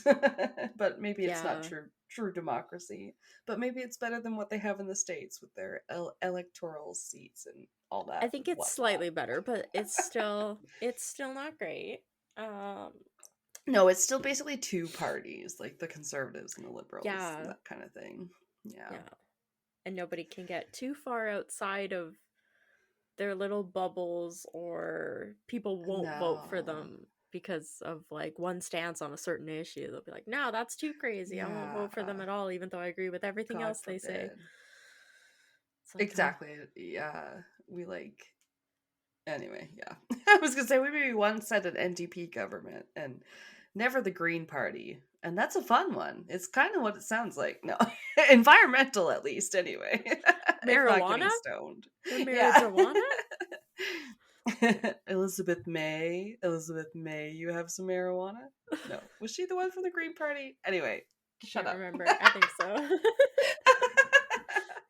I'll have to ask Pat. He's been the one that's watching whatever it is, the political channel in Canada. I'm like, go discuss it with my brother. I don't care. Oh, I don't mean that. I just mean once you're not working your ass off every day to make the Yeah. money, then you care more about that stuff that's happening.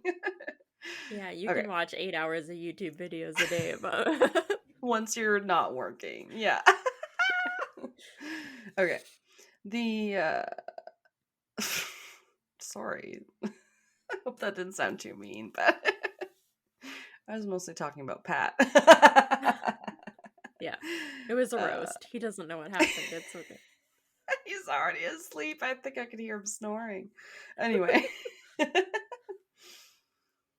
Okay. So these planned protests this one year, yeah, the 2011, I think is the year it kind of became a huge problem, I guess. I don't know. But they began in Egypt on January 25th, and that was this planned day because it's like National Police Day. So they had planned the Okay. protests to happen then. Fair.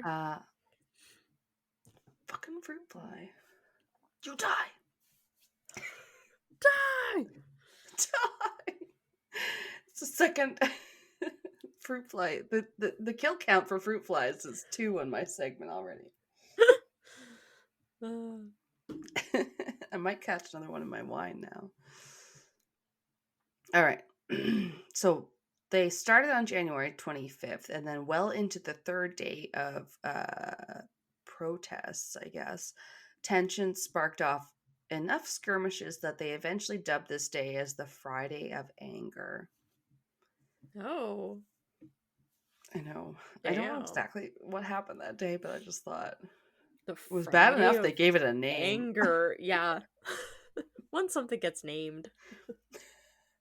Should be like a bonus track on the Saint Anger album of Metallica that I can listen to when I'm coming home on Friday night and I just can't wait to get home and out of the car. You come up, this is the Friday of Anger! Saint Anger is a good album. Okay. So that day there were chants of Mubarak, leave, which was the president's name. So those were filling the air amidst pushback from presidential or Mubarak supporters and police. So the police aren't, I gather, always helpful during these protests. No, a lot of times they make things worse. Exasperate, yeah. Yeah. It's unfortunate. I'm sure they're put in a tough spot, but like, I don't know. Yeah, there's got to be a better way. Yeah, I'm sure like they get ordered to be there. It's not, and then like, yeah, it's it's your like job. go show their like kind of stand between them all, be in the line of fire from both sides, and keep the like, peace. Yeah. Yeah. So during a clash, they eventually dubbed the Battle of the Camel. Projectiles flew through the air, including stones, glass, Molotov cocktails, and chairs, even. What are we, WWE? I totally was like, it's a tables, ladders, chairs match. Yes! TLC! Tables, ladders, chairs. A cage just like gets dropped. Oh my god, the cage matches. It's been so long since I watched wrestling. Oh, we did watch the that's not the Dark Side of the Ring. There's a documentary out more about Vince McMahon right now that we watched that was really good. I can't remember. It's just called McMahon or something, but whatever. It was interesting. Yeah. Anyways, the author of the one article I was reading that was detailing this one protest, like, recalled an actual anecdote about the days he had spent there with his brother. He gave the name of the brother at one point, but I don't know. It was Naud or something like that. But his brother got hit with a like pellet of some kind, so not an actual bullet, but some sort of riot something. They use like rubber bullets sometimes. I think it might have been something like that, or like when they say pellet, I think of more like a BB gun. I don't know. Damn. But not a real like bullet. So they got sent to the first aid tent, and while being attended to, a man standing next to the brothers got hit with an actual Molotov cocktail, and he was lit on fire. So immediately the men that were closest to him, including the brothers, rushed over to him to help extinguish the flames, and they basically like just embraced him as much as they could and all just kind of like patted it right until it was out and smothered. And I was like, oh my god, they gave him the hug of life. Yeah, that's crazy. Hugged the fire out. I don't think I'd be brave enough to hug a stranger that's on fire. I know. It's crazy. I'd be like, here's my sweater, I can put that on you. Pat, but smother it that way, but I'm not gonna do it with my actual body. Hugging you. I know. It must have been pure instinct, honestly. Damn. I don't know. But at this point, yeah, confusion and chaos reigned Yeah. everywhere. There was reports of killings in the square that were like rumors that were spread elsewhere that were then found to be untrue. So say like someone's in the square protesting and then like their mom hears that they die and they're like, no, I'm here. I'm still here, but I'm fine. It was like that kind of misinformation and rumors. Yeah, I don't know Damn. why. People trying to start stuff then? And they weren't leaving. Like, so the people that are protesting are sitting there. Some of them are wounded. They're not sleeping. They're keeping vigil. They're just like, we fucking gotta stay here until this president gets out, I guess. I don't know. I'm like, good for them. They really Like a fucking... sit-in kind of thing. Yeah, man. It's like, I kind of think how everyone said they were gonna like flee America if Trump got elected. And they're all just like, well... Like, no offense, because obviously most people were joking, but I'm like... It's like, what? Since he got elected the second time, it's been Britney Spears, Ellen DeGeneres, and somebody else, didn't they, like, move? Oh, threatened to leave? No, but that's, like, moved, and it's kind of... I don't know. Let's see. Oh. Britney Spears, I guess, is because of the paparazzi, and then... I can't remember why Ellen said that they moved, but it was just kind of like, huh, that was within days of his Interesting. re-election. So, like, huh, interesting. All I know is Britney's most recent ex there, she's going to be on The Traitors US season 3 come January. And everyone's like, why? You know, when they say that they have like celebrities, they have like Zac Efron's brother coming on. And I'm like, who? He has a brother? Dylan Efron? I'll just take regular people playing these reality games. Anyway. Yeah. Like, if you want money, go ask your brother. You don't need to show up on this reality show. He can get you a spot on whatever TV show he has. Yeah. Damn. Oh my god. Okay, so where was I? Oh yeah, the protests came to cries of joy when the president Mubarak's departure was finally announced. After after many days of them sitting there. So they felt it was the end of a regime, a new start. But of course, progress is slow. And as we know, you might put out one fire just to find another. Or a worse one. Sometimes that happens. Yeah. More protests begin. By 2013, they were beginning against President Mohamed Morsi. Different president. Okay. So the Human Rights Watch said that in 4 days, mobs sexually assaulted and in some cases raped at least 91 women. Damn. In 4 days? Again, the numbers were just astronomical. Yeah. So they're like, could this just be like random thugs or different people acting alone? No. Because it doesn't seem like it's that. It seems No. more strategic. Look at any other mob in the world. It's like one per however many tens of thousands. I mean, yeah, right? Like, not like 25 people a day. Get into mobs and sometimes we do stupid shit like burn down buildings and stuff, but do we all get into mobs and then be like, yeah, let's all like rape somebody? Like, it's just not where most people's minds go to. Yeah, I don't know, it's rough. Again, with the trigger warning, because there's some details about how bad the attacks got.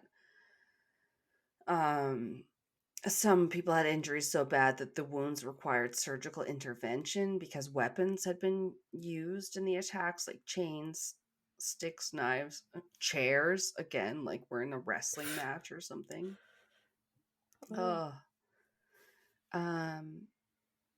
One woman's harrowing account said Suddenly I was surrounded by hundreds of men in a circle that was getting smaller and smaller around me. At the same time, they were touching and groping me everywhere, and there were so many hands under my shirt and inside my pants. Like what? These guys never seen a woman before? Like, I don't know! What is the mob mentality here? I don't feel like I know any men go that would grope your do wife, something like like, that. or your girlfriend. Where are they? Yeah, sadly, it seems to be sort of ingrained in their culture. But again, what the fuck do I know? But the one lady we mentioned earlier, the women's right advocate, with the last name of Bagat, I don't have her first name here, said, we call it the circle of hell. Because she has also come very close to meeting the same fate. Yeah. Circle of hell. Isn't that nice? There's some groups that are now activists fighting against these type of mass assaults. There's the Operation Anti-Sexual Harassment, or the OP-Antish, it's called for short. And the Tahrir Bodyguard Group, which both use squads to patrol and assist victims, like, on the ground, out and about. Like, patrol groups of 15 people or so sent out, like, I don't know if during protests or at night or whatever, but sometimes they're armed with clubs, sometimes they have uniforms, I was like, these sometimes people they gotta be armed. Like, right, you're just gonna go out against them. Some of them have flamethrowers. That's what one thing love said. that. Yes. But I did Barbecue think them. of Dwight on The Office. He had like that little group that, like, Jim comes back and he forgot something, and they have like, they're like protectors of the night or something. I can't remember. Oh yeah. It's like Dwight's little group. But yeah, they like super on the ground, boots on the ground. They fight off attackers or rapists if they see things going down. They Good. help the women. They give the women clothing. They get them to a safe house. Occasionally, they're like followed to the safe house where they have to keep protecting the person as people try to break down the safe house doors and like all this crazy stuff. I would melt their fucking face. Be like, this Right? is my flamethrower. It wants to meet you. She's ready to join the group. Oh yeah. But that's really cool. Like, they need that because these groups are assaulting people. So it's groups of attackers already. Goddamn. Have you heard about this, or is this like some sort of urban legend thing? Was it in Africa too? I think maybe more so in like South Africa, where people had, I don't know, like a, I don't know, thing you could insert that had like teeth that would go one way, so that basically if like somebody was raping you and they inserted their penis into you, these barbs would like dig into the penis, and it like basically would get stuck to your penis, and you would have to go to the hospital to get it taken off, and then it would be like, yeah, because you fucking raped me. Like, yeah. I feel like this, maybe I've heard of some crazy chastity belt situations, but nothing that insane. I feel like I've literally even seen pictures of it where they're like, no, literally women are walking around with this like inside them, so that if they get raped, that is now stuck on you, and you get away. Like, it's crazy. That's so crazy. Yeah, damn. To think the lengths that you would have to go to is just a lot. Yeah. Woo. I'll see if I can find it. Okay. Guys, I'm having a hard time. Okay, I gotta get through this. I'm sorry, it's so rough.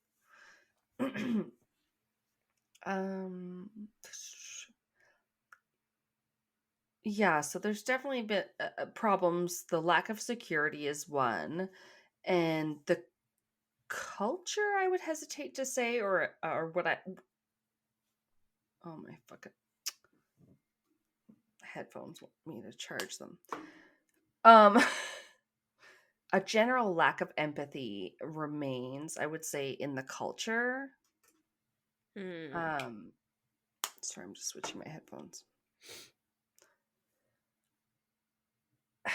It's not good historically. A UN survey from April of 2013 said that 99.3% of Egyptian women report having been sexually harassed in their lifetime.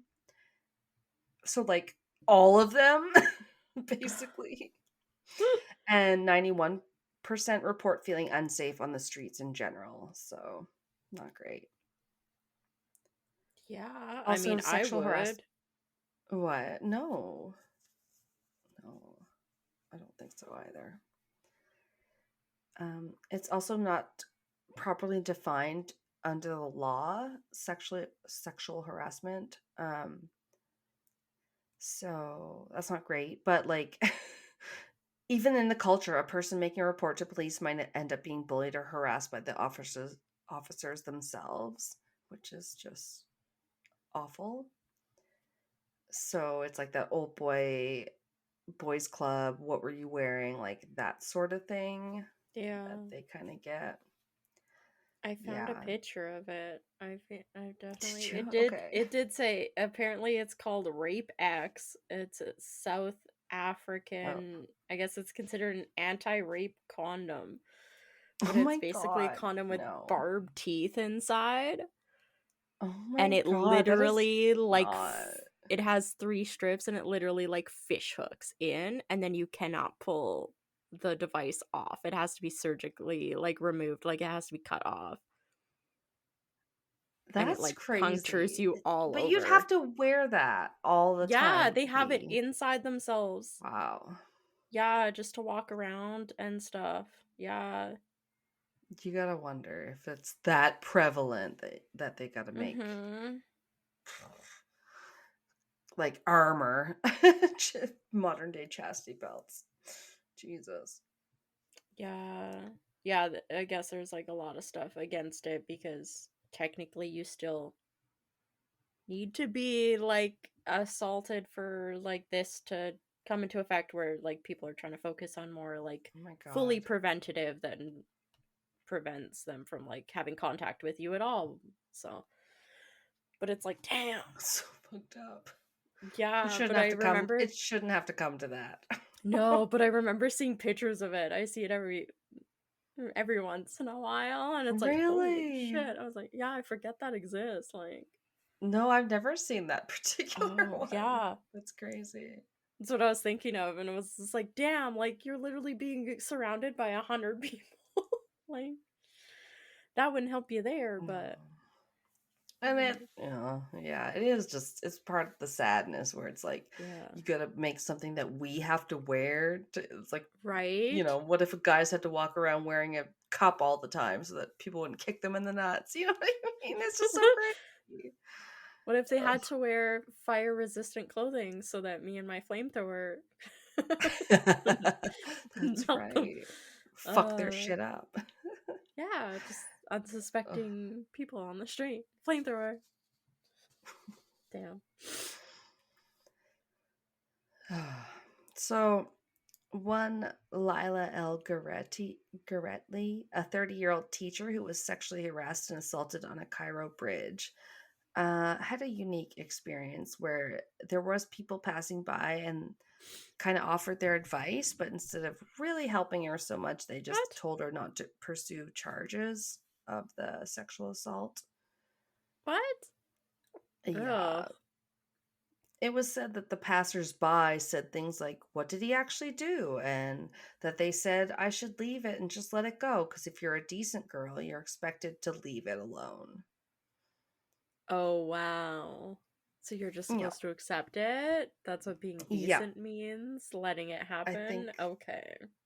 I think that's some of the culture that hurts these cases. Yeah. But she refused to back down. She did go after the perpetrator in this crime and eventually won, which apparently made her one of only 6 women at the time of that article, so like 2013, to successfully prosecute a man for harassment in Egypt. One of 6. Good. Damn. Yeah, good for her. Yeah. It said, even then, the conviction was a legal fudge for mere physical assault rather than anything sexual, and her harasser was sentenced to jail in absentia, having been allowed to leave custody. Police have made no serious attempts to track him down. So, But you fuck know them. what? The fact that the case even went through and he was charged means something. Even if. Right? Yeah. Even if you act like you don't care, yeah.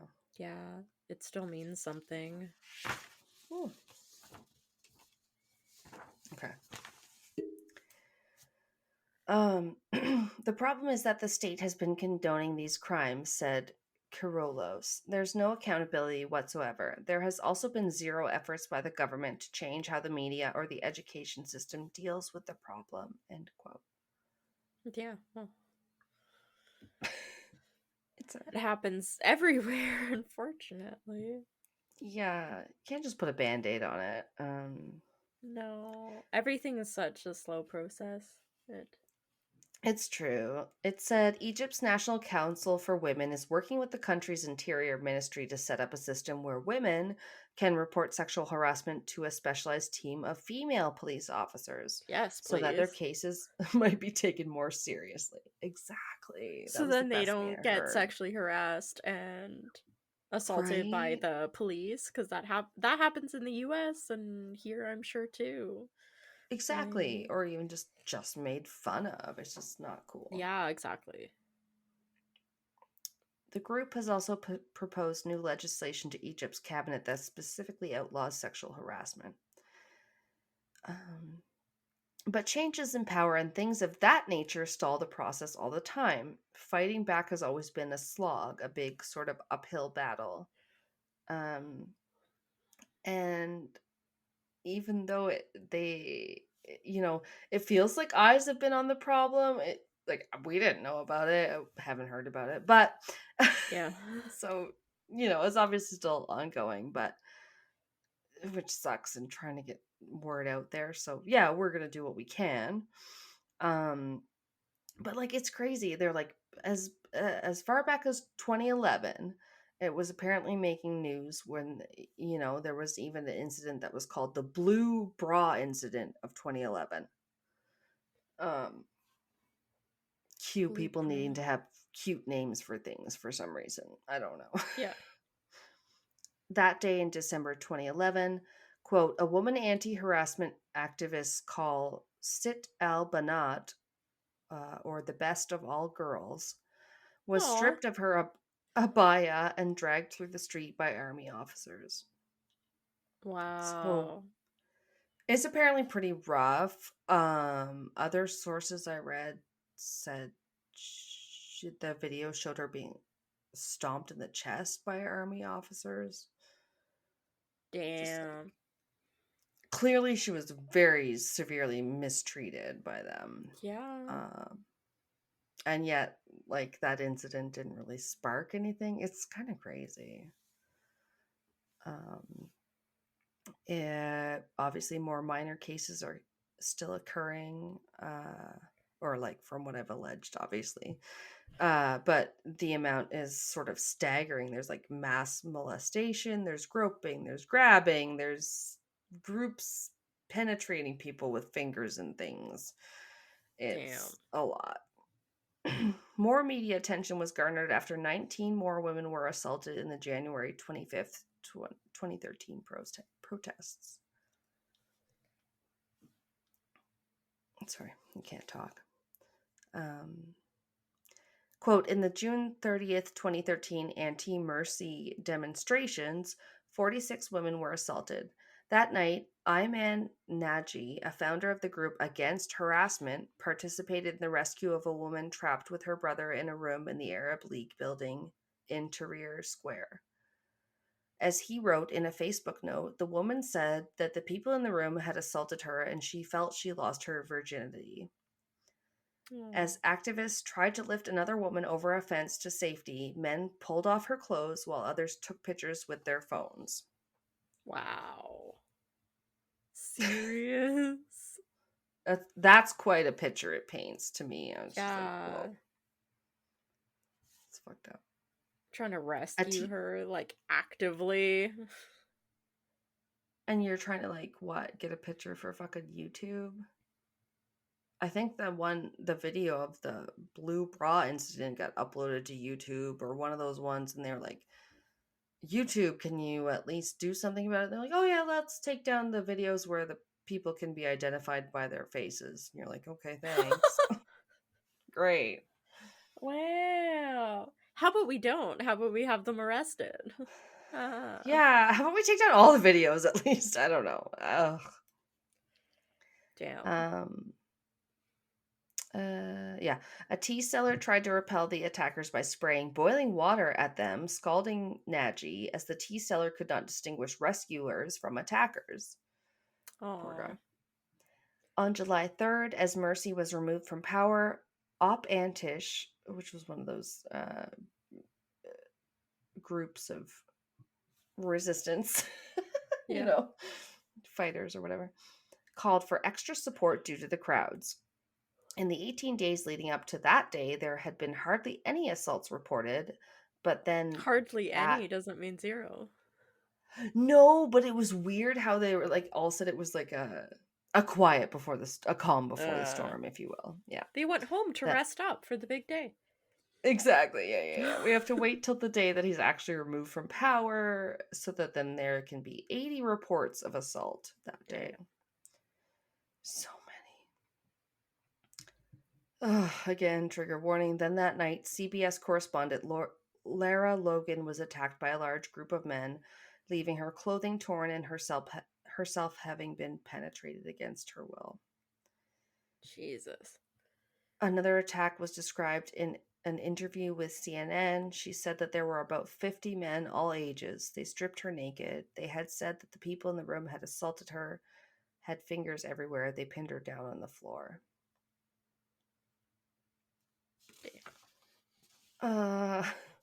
Yeah, it's rough. I'm sorry. I don't mean to rush through it, but it is tough to read. With a larger protest scheduled for June 8th, the Egyptian Institute for Personal Rights issued a statement that the unprecedented rates of assault suggested are intentional attempts to deter women from protesting. I mean, they don't feel safe to protest if they're going to get fucking assaulted. Yeah, I can see. This was co-signed by 19 other organizations. The statement called for increased respect for the safety of female demonstrators in the next day's protest. So that was specifically for the protest scheduled for June 8th in Egypt. Yet in a march organized for June 8th to combat these issues, it was overwhelmed by harassers. They can't even march against it because they're just going to get harassed. And oh, yeah. That's how it works. It's just awful. And I was like, I don't know, it's going to take something more than these demonstrations because it's the demonstrations where they're getting attacked. Like, they're getting more bold and brazen. And unless there's more patrol groups or female police groups or whatever, like on the ground, it's going to keep happening, I think. Yeah. And yeah, just another attack that had some horrible details, but just like it's so scary. This and this one, it had her name, so I was like interested because I was able to find a name in mine where with murder victims, yours was like all like, shut up or whatever. Yeah. But this one lady named Yasmin Al-Baramwi on November 22nd was subjected to a brutal attack where she was dragged down the street. Her pants were cut off with knives, and at one point she was down on the ground and her hair was trapped under the car wheel of a car that had been driving by or whatever. Then they put her on the car hood and drove off, claiming that she had a bomb strapped to her and that's why nobody could get near her. And it wasn't freaking discovered until someone eventually said, "Where the fuck is the bomb?" And she was rescued at that point. Oh my god. So it was pretty horrible. Almost done. A first attempt to change the law supported by AMR, how do you say that? Amir? Amir Hamzawi failed. The ruling party maintained that women participating in rallies were personally responsible for such incidents. Wow. Collective. Fuck you. In March of 2013, the Muslim Brotherhood opposed the United Nations Declaration on the Elimination of Violence Against Women, arguing that it would lead to the disintegration of society. Yeah, if we can't assault women, then society will crumble. What? If we can, yes. Let us assault our women. Oh my god. Men's rights matter. Jesus Christ. Oh. Yeah. Sorry. Then it said the law was changed after a female law student at the Cairo University College of Law was sexually assaulted by a large group of men on campus in March 2014 and had to be escorted to safety by security guards. God damn it. Egyptian streets called the attention that followed the 2014 Cairo hotel gang rape case a Me Too moment. Like hashtag Me Too. Yeah. Moment. The 2014 Fairmont Hotel gang rape concerned a young woman who had been drugged and raped by a group of young men from wealthy families. The case attracted wide social media and mainstream media attention, leading to the extradition of 3 of the accused men from Lebanon back to Egypt in September 2020. Okay. That's good. Yeah. New President Abdul Fattah al-Sisi, the former armed forces chief who removed elected President Mohamed Morsi from power, has not managed to curtail this bad behavior and extreme evil mob mentality. My words. Yeah. He seems to be part of this age-old problem. In fact, he allowed a quote-unquote virginity test to be performed by soldiers on female detainees, even though his campaign claimed it was going to crack down on sexual violence. Why? Why is that necessary? Tell me why this needs to be something where we're going to pat them down. No, I have to see they're a virgin. No. Yeah. According to that website or group called RAIN, not my daughter, but the against sexual rape and incest, that one. Oh, okay, yeah. It's like, yeah, it's the acronym. But they said there are groups working to change the culture of impunity for sexual violence in Egypt. Nasra for, hang on, does this make sense? Yes, there are groups so the groups working are like Nasra for Feminist Studies, Al-Shabaab Institution, Médecins Sans Frontières, Care International, Assault Police, and the Center for Egyptian Women's Legal Assistance are all pushing to establish comprehensive post-rape care for survivors. Funding for this important work is critical as many of these organizations operate in a country where even a crime as heinous and documented as the Fairmont gang rape case go unprosecuted. Damn. And that is my case. And I'm sorry if it's too much, and I'm sorry if it's not enough. It was rough. That's wild. It is. I had no idea. None. Like, I think we've talked about, well, maybe we haven't talked about, but like a lot of other countries and stuff seem to have a lot of assaults and stuff, unfortunately, because they don't have like quite the same protection and laws and everything. But that's crazy. I didn't think it would be at that level in some places. No, it's true. Country to country, there's so many different things. People are like, oh, what, in Canada you guys don't give as many years for like a murder or whatever, and sometimes it seems that way. So like, I get it, like depending on what country you're in, like the laws can seem more lax, but this one seems like such a big problem there that it's like, yeah, how has it not been made more mainstream? I wish we had heard more about it somehow. And where's like the, like most of the time you have in certain things, you'll have like men who are helping like stand up for stuff, Right. even if they're a lot of times the ones like that are the perpetrators of it. There's like groups of men that are like helping and standing up. So like, True. why is that not happening or anything? Why aren't they As helping? much. Yeah. Yeah, with like the patrolling, the groups, the protection groups, all that kind Exactly. of stuff.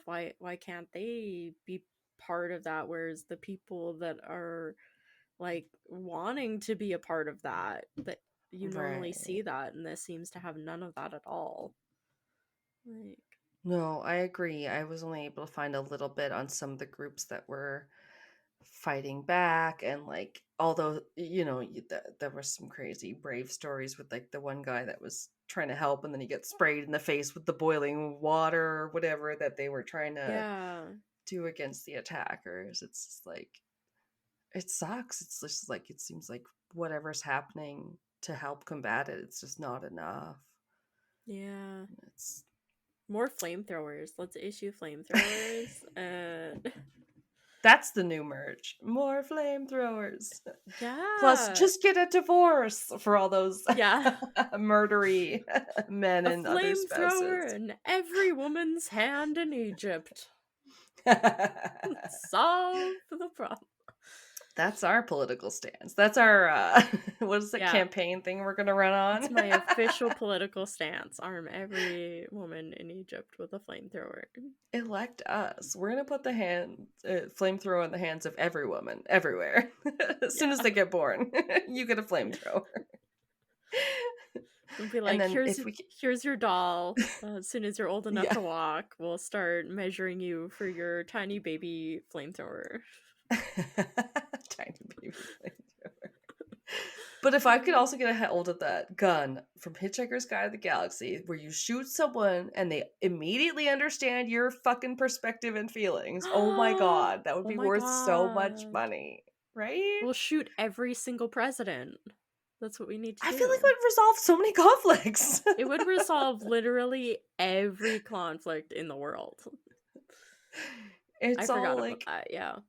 Hermione telling Ron, like, well, of course she can feel all those feelings at once. She doesn't have an emotional range of a teaspoon. Yeah. She's talking about how Cho could be like sad about Cedric Diggory, but also be attracted to Harry. And oh my god, how can girls feel that many feelings at once? Because we can't. It's two feelings. How can they feel them both? Yeah. Oh my god. Anyways, sorry about that, guys. It was very depressing, but I tried to keep myself I thought serious mine was going to enough. be the bummer. Oh my god, they were so bad. Damn. You kept alluding. I thought yours was going to be like even worse because you were just like, oh, and he does so many bad things. And I was like, I was kind of like waiting for like a detail dump of like the horror. And then I was like, oh, okay.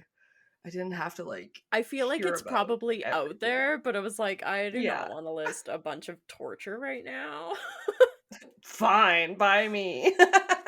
My mental health. I did like thanks summary. you. I was like, oh, that's Yeah. not of like nail ripping. Okay, so he ripped nails off. And I was like, okay, and some strangulation. It's like, I'm not gonna list all of these every time. It's like, goddamn, yeah. I think I read for somebody that was like the worst scene of Supernatural when Sam gets his fingernails ripped out by someone. I don't remember who. They get tortured a lot, to be fair. But yeah, it's a lot. It's a lot. They get stabbed. They get shot. They die every second episode. Like, come on. The tropes are strong with that and one. come back in new and more interesting ways every time. It's like when people watch Outlander and they're like, what? It's been 3 episodes and Claire got separated from Jamie? Oh no! I'm like, yep. It happened. They did that on other shows too. I was just like, oh my god, I started watching a little bit of Grace and Frankie. I don't know if I told you. But you like that one, right? I really want to rewatch that show. It's so cute. So good. I don't know. I think it's a cute little like heartwarming show. Yeah, I knew that you said it was good, and so I knew it was going to be funny, and then I just had to be in the mood to like start a new show.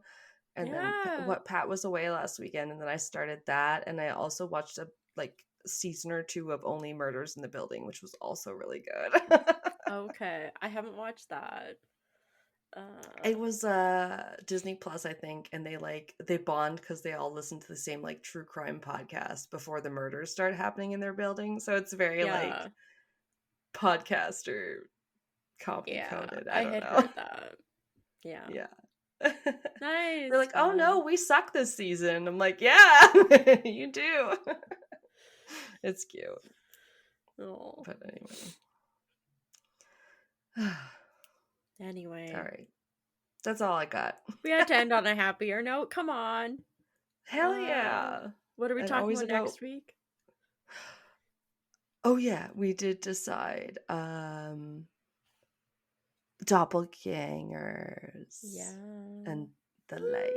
So yeah. Get ready for some, what's another word? Shapeshifters? Doppelgangers? Whatever. People that can take on your Yeah. like that kind of shit. Yeah. That can mimic you. So it'll be good, I think. Yeah. It was I'm Kelsey's excited. idea. Yeah, I think it's been on my list for, I don't know, probably at least a year or two. Good Lord, who knows? Been a long time. All right. Well, till next week, keep it cryptic. Yeah. Bye-bye. Bye.